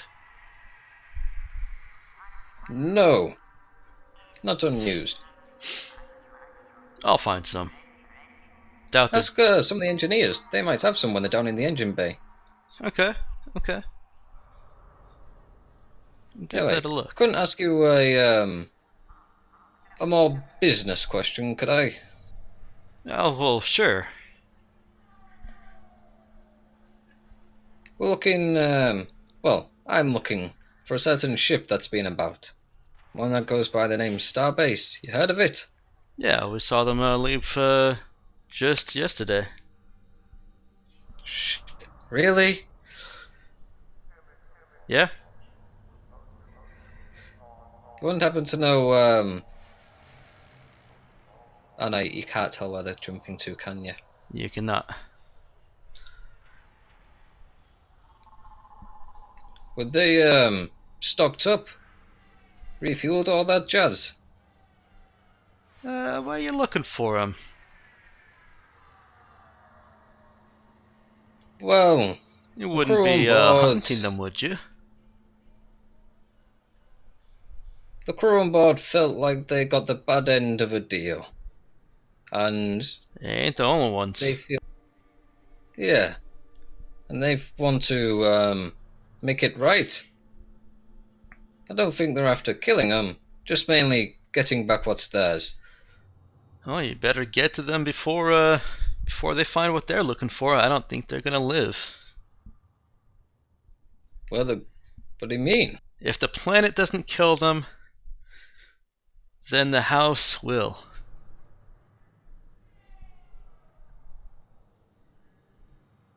He stands back with a smirk, leans against the wall and with a smirk, knowing that made no sense. Or hoping. Do you know where they're heading? Or something? Uh-huh. I know exactly where they're going. You willing to part with that information, or is it privileged? Maybe. What's it going to cost you, another wife?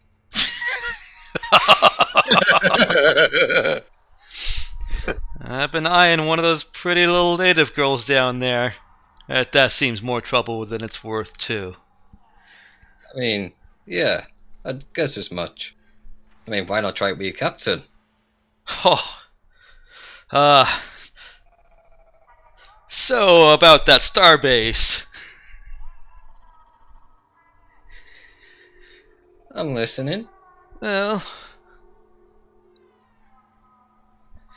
Are you, do you want to roll anything for this, or are you just pulling out your, focus? I'm pulling out my fox on this one. Because, this is either roleplay, roll, or, yes, focus. I'm both going for, like, the roleplay and also the, Of course. Come on, man.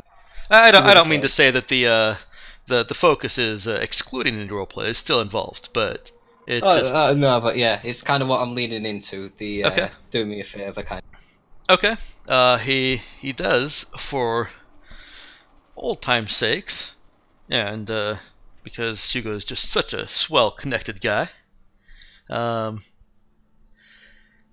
And he tells Hugo that this is what he had heard in the communications, that apparently they have been tasked by House LaRue to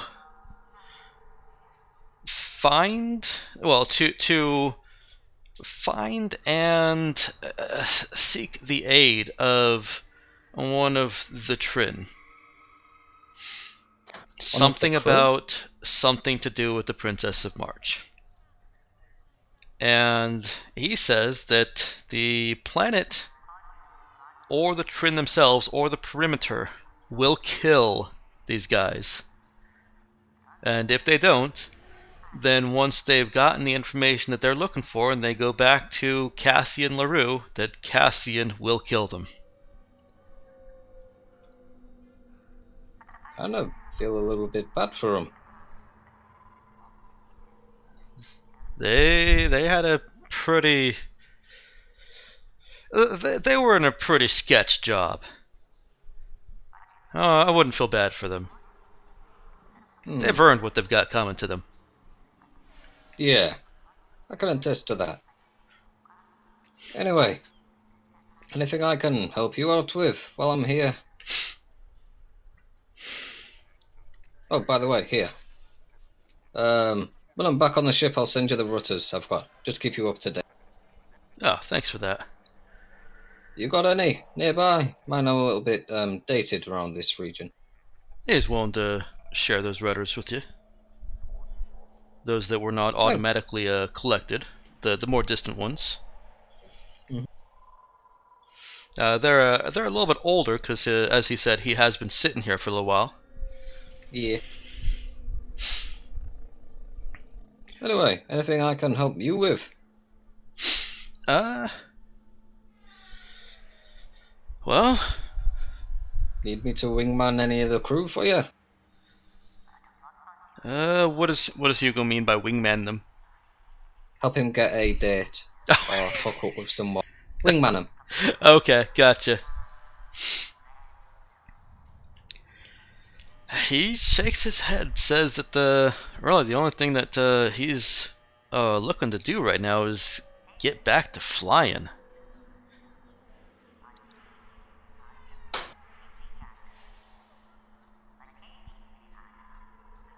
There is something contenting. Do you want to have a race? Oh God!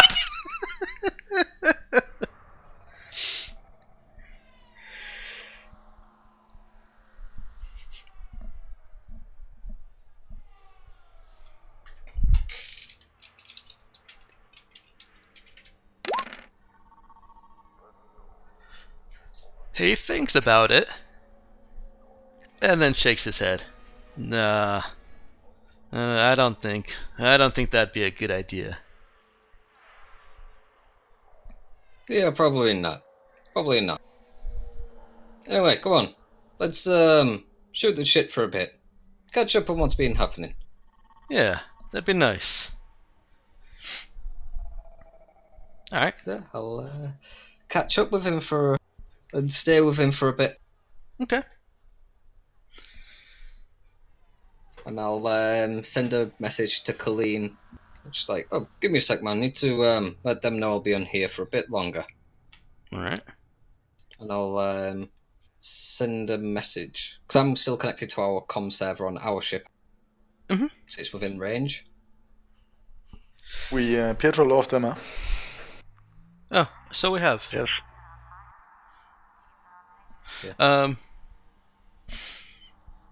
Yeah, I think I should still be in range of our comm server, and in which case I'll make sure I'm connected to that and then send a message back to Colleen saying Yeah, I bit think. longer. It's weird. An actual comm server. Well, I'm thinking the equipment comm server, which is only 300 kilometers. Obviously, ship and planetary comm server is way bigger than that. So I'm tripping myself up for no reason. Yeah, you're definitely within range of sending a message and having instantaneous communication with the ship. In which case I'll just let Colleen know that, hey, gonna be a bit long. And this what I wrote as you were saying it, and it's probably all been misspelled. So you kept breaking up there. What were you saying? Yeah, I'll send that message to Colleen saying, "Hey, I'm going to be a bit longer. Starbase have been tasked by House Theroux to find and seek aid of one of." Did you say the crew? I couldn't The understand. Trin. The Trin. That something to do with the Princess of March. The planet or the Trin will kill Starbase. Well, that's not good. Now we know where Nemo's comm signal went. Yeah, I'll just send that to Colleen, and then go back to drinking with my friend.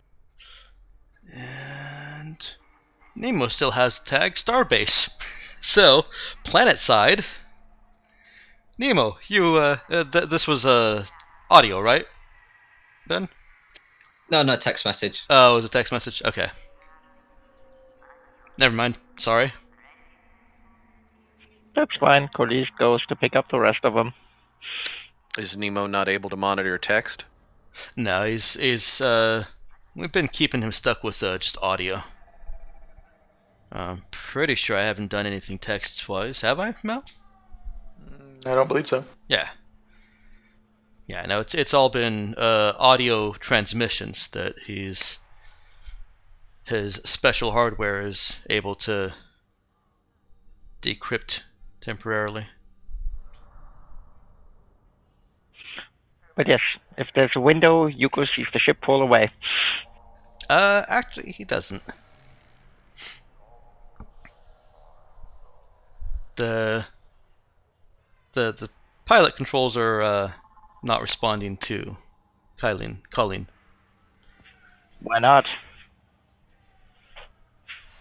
Would be the next question she would have. She appears to have been locked out. Can she find out by who?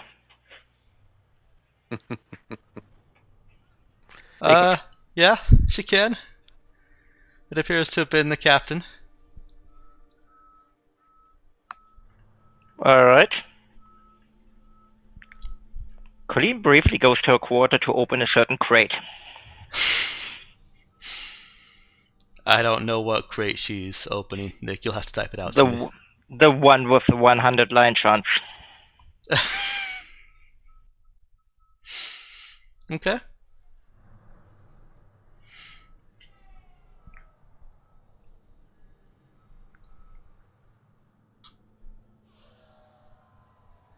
And then she goes to place 3 line chance.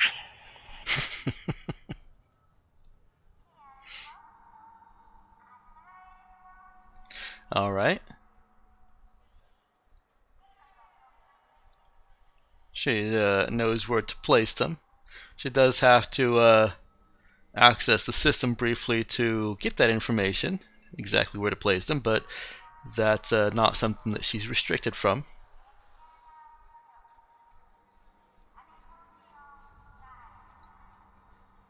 And what is she doing? Taking over. Assuming control. Okay.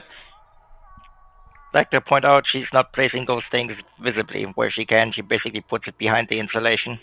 And what she's actually doing is basically create a shadow profile that mimics the captain profile. Okay. She can't actually place the line shunts completely out of view. If she wants to do that, then she would actually have to drill into the ship wall. She's fine with that. Okay, that's going to take her some extra time. Well, the ship is not going anywhere. It is not, that is true. And there's Emma back again now. Oh, goody. Hi, Emma. Perfect timing.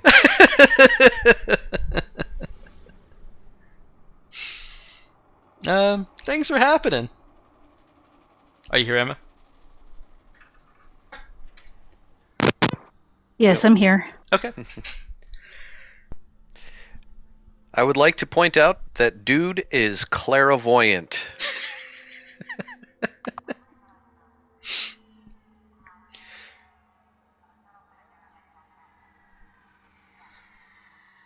All right. So is Colleen actually taking the time to make the necessary drills and Yes. then patch those up so that it looks like nothing has occurred?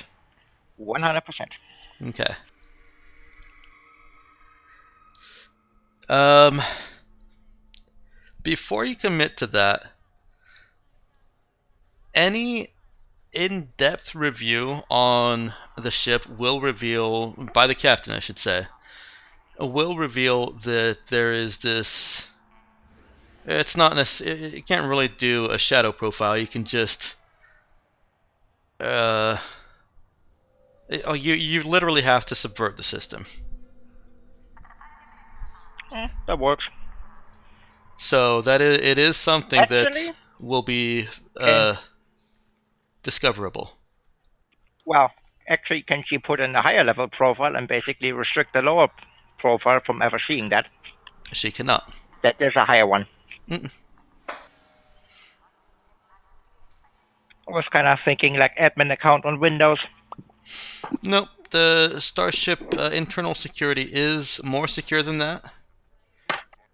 The best she can do is give herself sub-captain access, which gives her all the captain privileges, but still is lower authority, lower profile than the actual captain.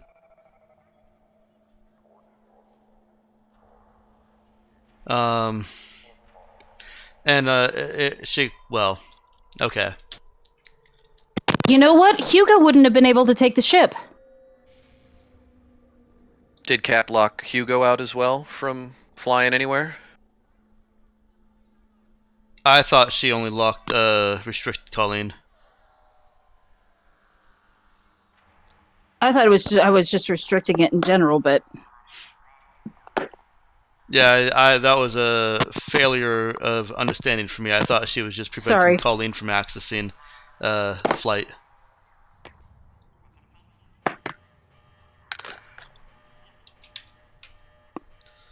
So, it was my miscommunication, so don't worry about it.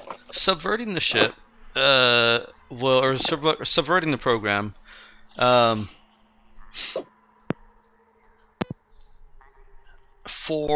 to properly align the mechanics, it does have to allow for Colleen to have higher security access or higher access than the Cap while the ship is properly subverted.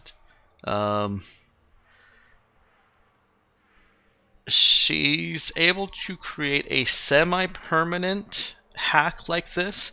It is permanent only in as long as those line shunts remain in place. Yeah, that's what I thought was a given. Yes, I'm just I'm walking myself through it right now. She can't make it so that this is invisible to the captain.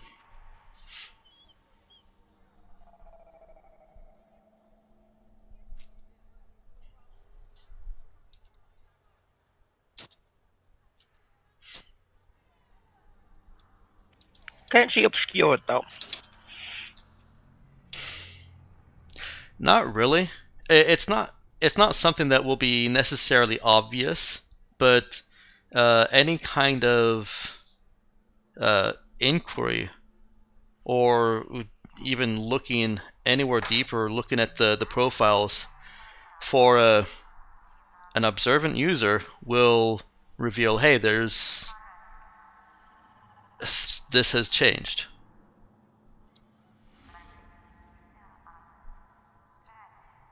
Okay, that works.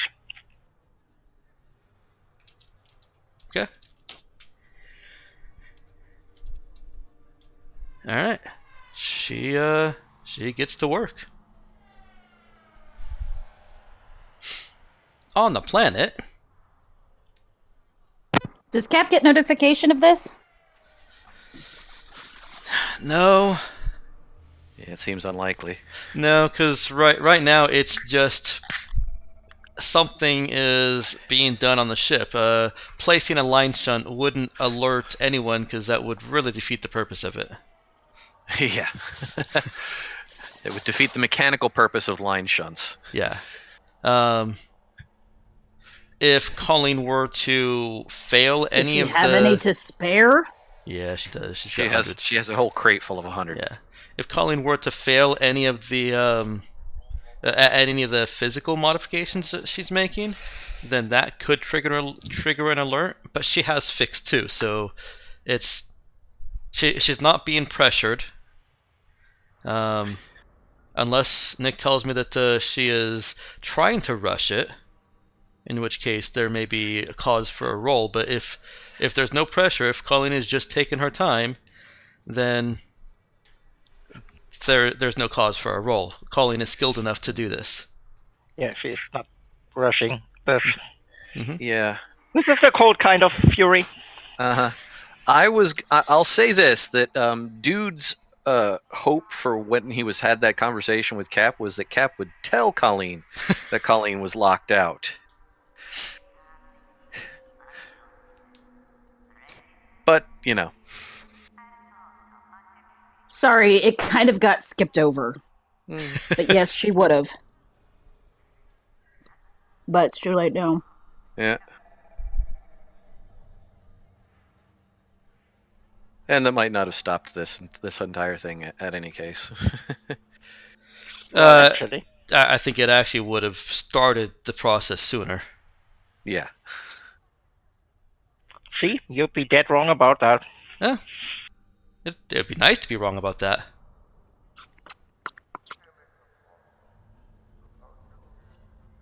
Well, meal and then back to the shuttle and back to the ship. Yeah. Okay. That actually is that's not even taken out of character knowledge, because you guys were planning on, well, you were asking about a place to stay and were told no. Yeah. Go back to your ship. Pretty much. Yep. And the ship that we're looking for is not here. So, time to reassess. Okay. She'll even be bringing Colleen bacon. Well, guess fun fact, your ship is also not there. Yeah. In 20 minutes or a half an hour?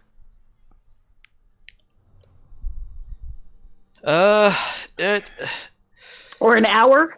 I decided that it didn't take long for... Hugo was not far away, or your ship was not far away from the other ship. You guys are all kind of maintaining orbit above more or less the same location. You're close to, orbit-wise, Hunter's Lodge, the main city. And so is the other ship.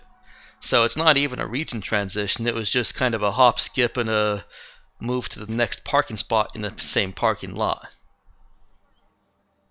So yes, Hugo was able to move the ship and get over there and have his conversation in the time that you guys have been traveling down to the surface, finding a place, finding the bar, talking to a slug, and then going and getting some food, heading back to your ship, and looking for the Raza. The Raza is not far off, but it is far enough away from where you guys left it that a good pilot would realize this was not just drifting. I would let you roll pilot to determine that.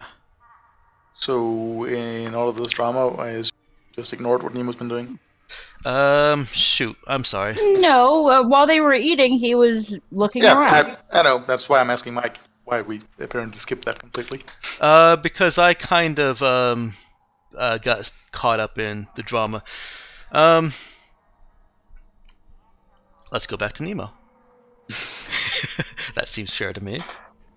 Before you guys are finished eating, what was Nemo doing? As he told Cap, Nemo will move around the town, look for likely places that mercenaries and spacers would frequent, and and not too obviously ask about the the starbase and with the crew that we know are alive, to find out if anyone know them and know of them and know where they might have been headed. Okay. I'm gonna call for a charisma talk roll on that to address that in a manner that does not raise cop hackles. Right. Yes, he will definitely try not to appear like a cop. Mm-hmm. Processing to switch over to the anti-persona, obviously. This and this.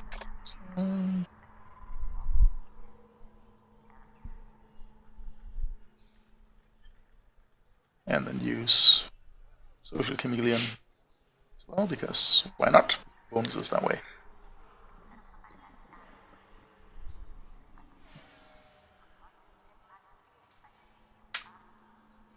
Let's switch that over so that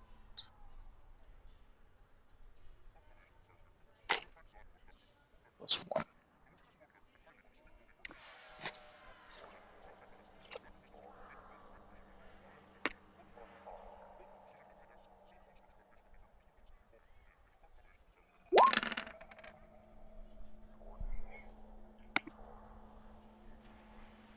There you go. Okay. That is sufficient. That is, as Nemo's, I am not a cop. And it's actually a little bit easier to try and. I am not a cop or a bounty hunter or Well, someone they owe money. It actually is a little bit easier because of a little bit about their antics. It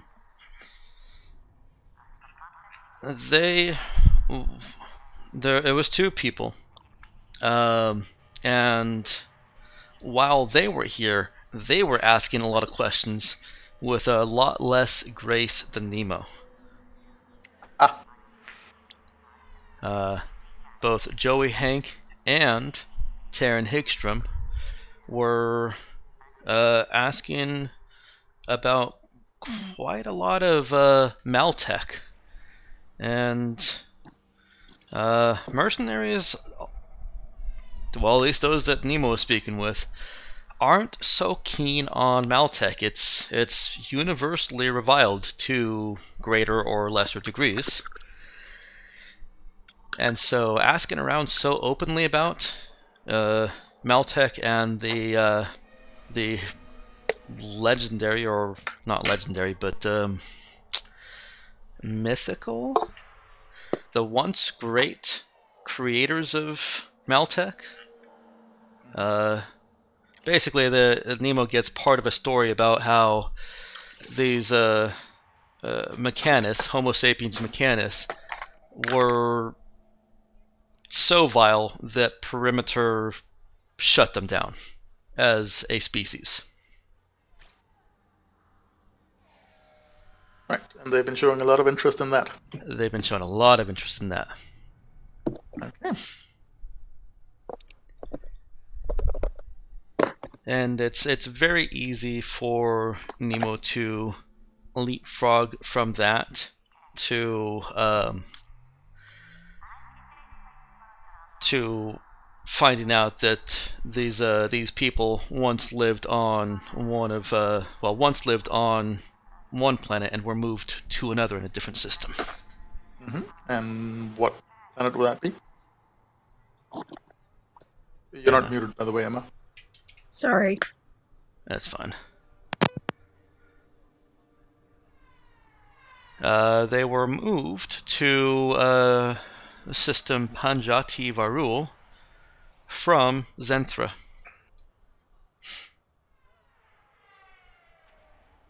Okay. Would you mind writing that down somewhere? I can do that, yeah.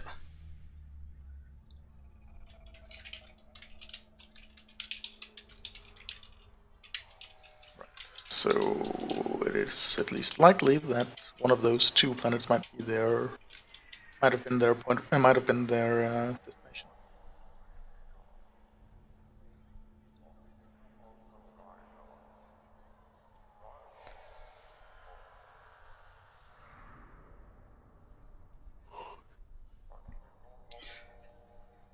Now he's not able to get the exact planet name from people without making himself look like he's asking about Maltech, but there are very few.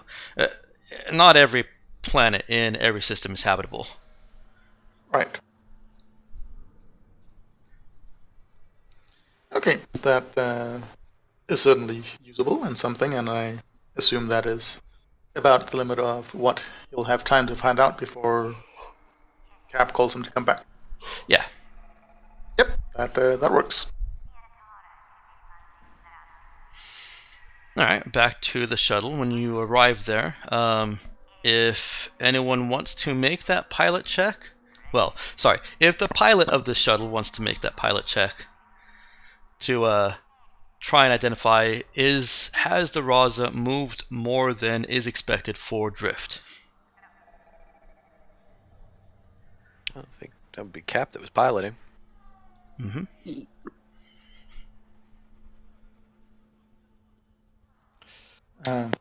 Captain, from my initial investigation, it seems that the crew of the Starbase showed an inordinate amount of the Trin. So it is likely that we could find them either at the original home world of the Trin or the one they were forcibly relocated to. Sorry, Certainly you cut out after you said inordinate.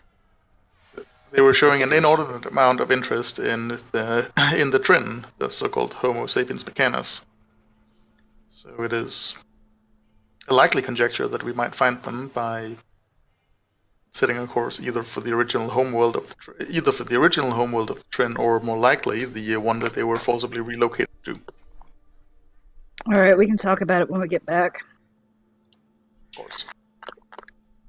They're not here, so yeah, we need to look at the star charts and stuff and see how long it will take us to get to those places. It is also likely that their interest in the Trin was certainly not a historical, archaeological, or altruistic nature. They were very interested in procuring malware. Maltech, rather. Well, which is also often malware, but...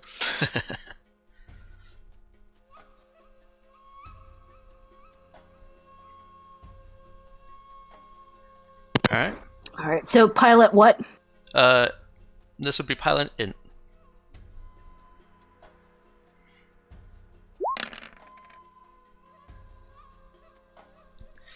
And that is sufficient. Yes, the ship has moved more than would be expected for just regular drifting. Capsize with annoyance.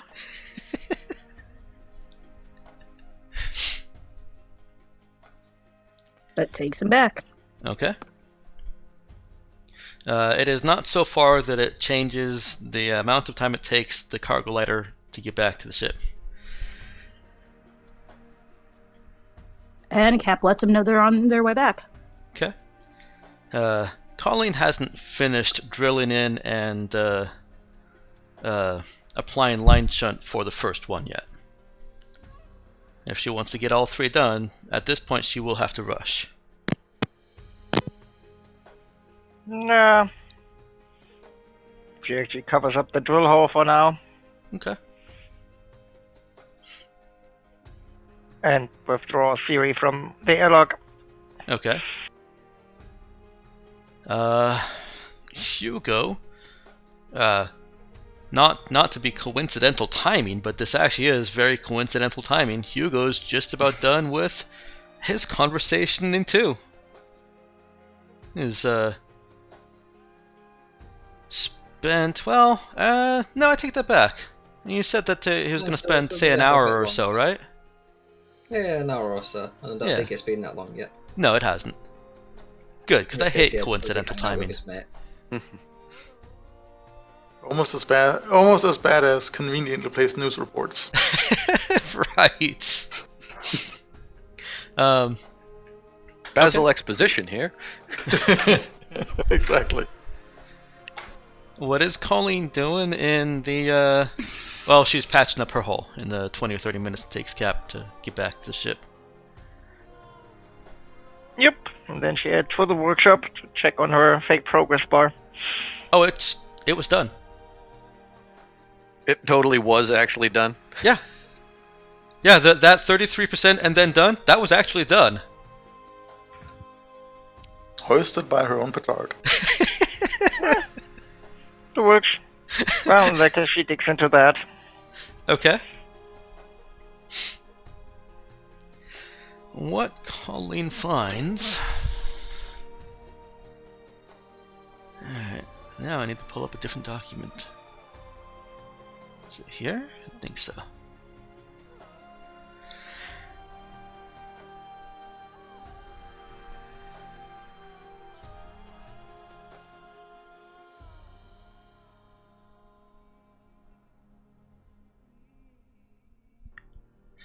So, she finds basically a README file that she recognizes as labeled something that she would label something to tell her, read the fucking manual. The README file is the fucking manual. He's past me telling future me, you done fucked up, this is how you fix it. Well, I guess it's conveniently labeled RTFM or GTFO.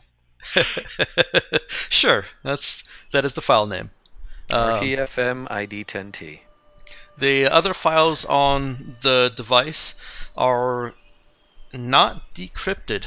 The quantum computing could not actually read those files. The manual that she left for herself describes the device that she has as a quantum entanglement device. And the introduction to her manual lists it as a pre-tech Maltech device that entangles neural activity in such a way that memories can be removed without any evidence of tampering.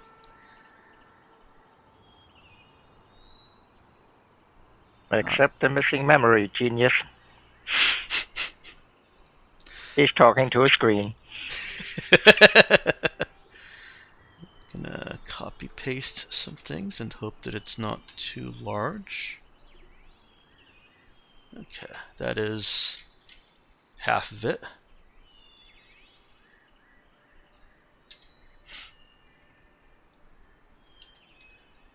And that is the other half.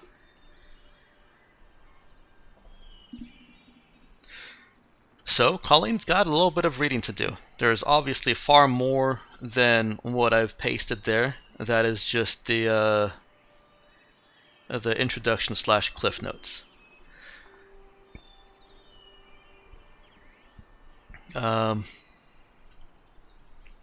While she's reading that, Cap, Dude, and Nemo do come back. You're able to enter the ship with no problem.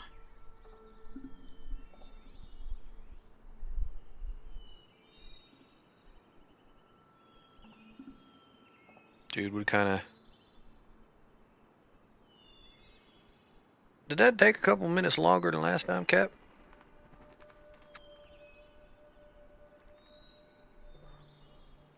I believe you may be correct. I think Emma may be muted. Yep. Somebody move the ship. Huh.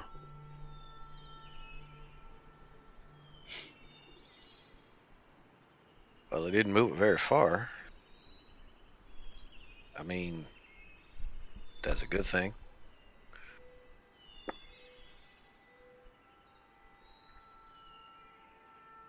Well, get our shit stowed and find out what's going on.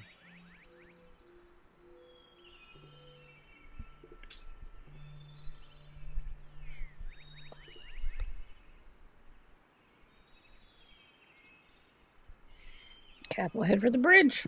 All right. The bridge is vacant. Unless Colleen wanted to take her datapad and read the file there. Nope. Okay. The Colleen's file, the bulk of it is technical details.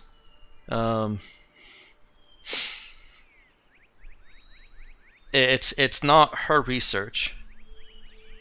It's not her work. Or her writing at all.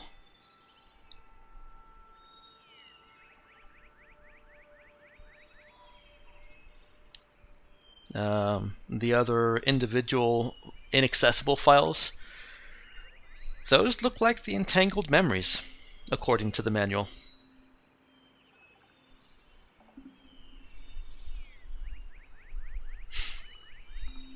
Cap arrives at the bridge. I don't suppose there was a picture of the device. She's actually holding the device. She has the QED. That's what she had to decrypt to be able to even access this. Okay. And she can see that it was her that placed a ridiculously large encryption algorithm on this. Now, Well, that was real her. Who'll get punched.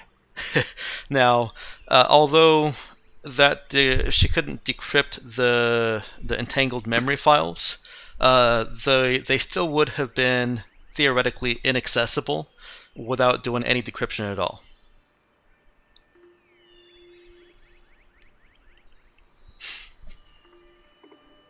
And Cap can see that your ship is parked very close to another ship. Hugo's not around either. And Hugo's not around. Your trajectory and your flight is very, very well synchronized with the other ship. Cap will call Hugo on his comm. Hugo receives a one call. sec, Darius, I'm getting a call. One sec. Hello? How's it going? When I leave you on the ship, it doesn't mean that I want you to move the ship. Has Colleen talked to you? No, she's not on the bridge. Can you, message her, then get back to me? I'm currently drinking with a mate. Nemo fails to suppress audibly fails to suppress a sigh. It's alright, Cap. Cap closes the signal and starts moving the ship away.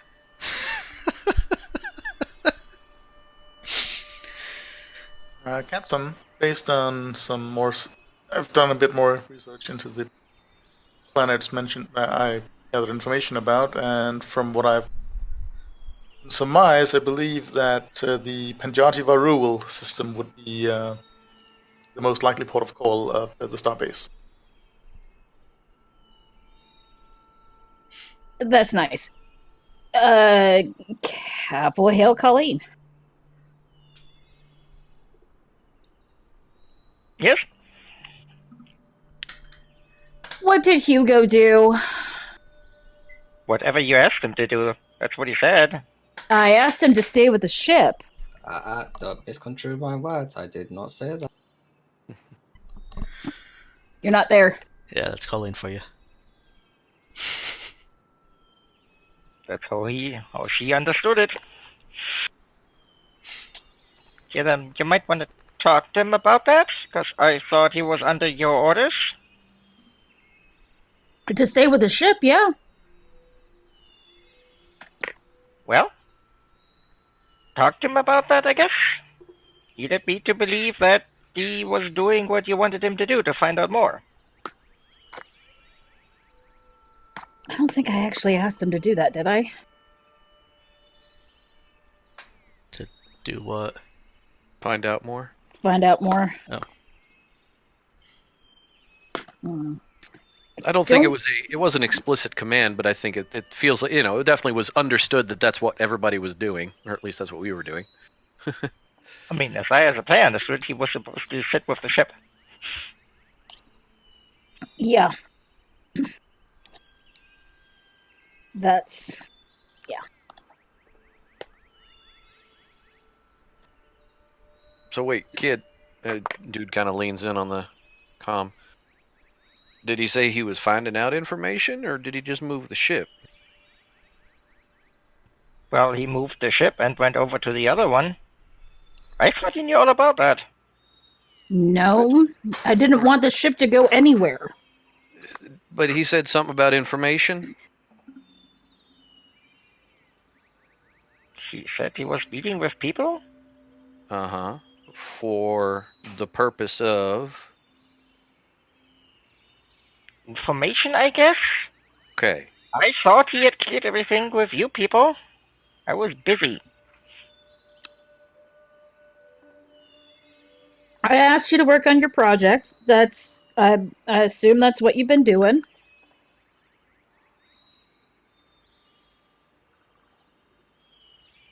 Well, yeah.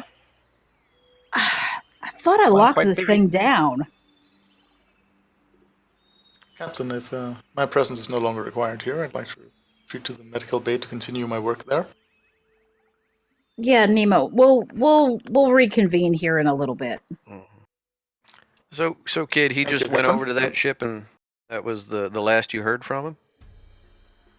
Yeah? Hmm.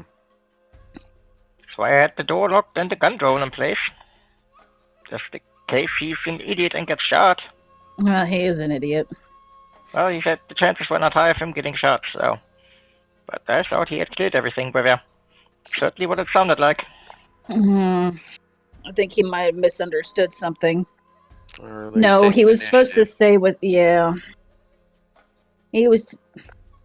I mean, he didn't stay with the ship. I mean, the other ship is right there, so I mean, it's not like he's far. If that's the place I mean, he's if on, right? something bad could have happened, I would have flown the ship out of here and picked you up.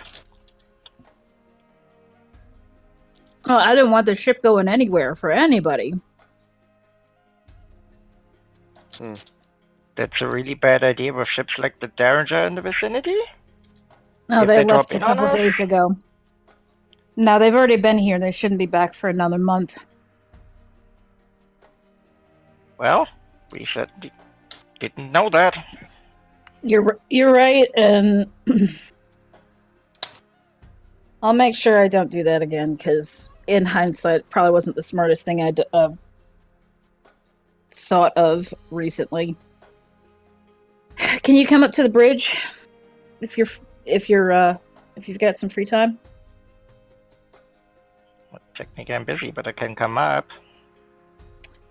I just need you to look at some star charts with us, see if you can... There's a couple of planets we want to take a look at. Maybe you can dig out a little bit more information on them. Well, I can try, but from up here that's really not happening. Well, I mean, I can come to you too when we can talk about it. Would that be better? No, I mean I can come up. I'm just saying if you need more information, I need to be in a place that has information. All right, well, I can come to you, or we can meet somewhere. That's fine. Welcome to the bridge. Just saying I would have to be at least on a planet somewhere with databases to get stuff.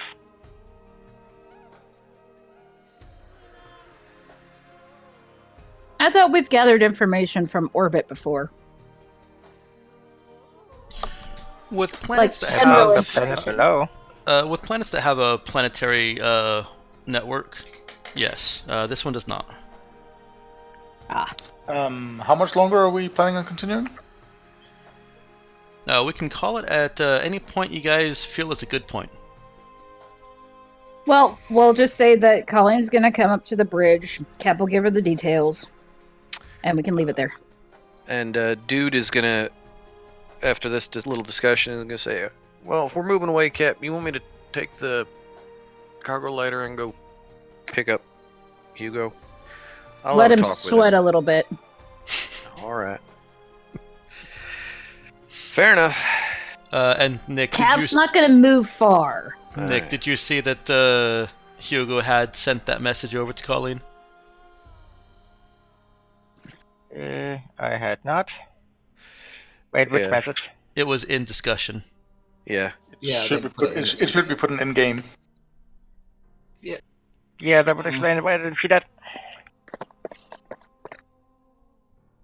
So yeah, that was sent to Colleen as a text. Yep, that's when Nemo asked would he be able to intercept it. Yeah. And he got told no because it's text and not audio. Mm-hmm. Yeah, I thought you were in on that conversation there, Nick. Sorry.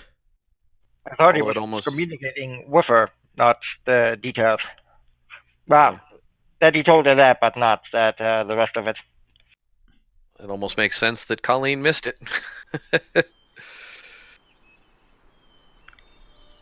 Probably read the first part, was like, oh yeah, I'm going to be a couple of hours. Like, oh fuck's sake, Hugo, and just close. That seems. Not those, but not really paying attention to the details. I mean, she said that's really bad when about they'll all get killed. Oh yeah, she did. And She but was. she wanted to move the ship based on that to pick up the others. Mm-hmm.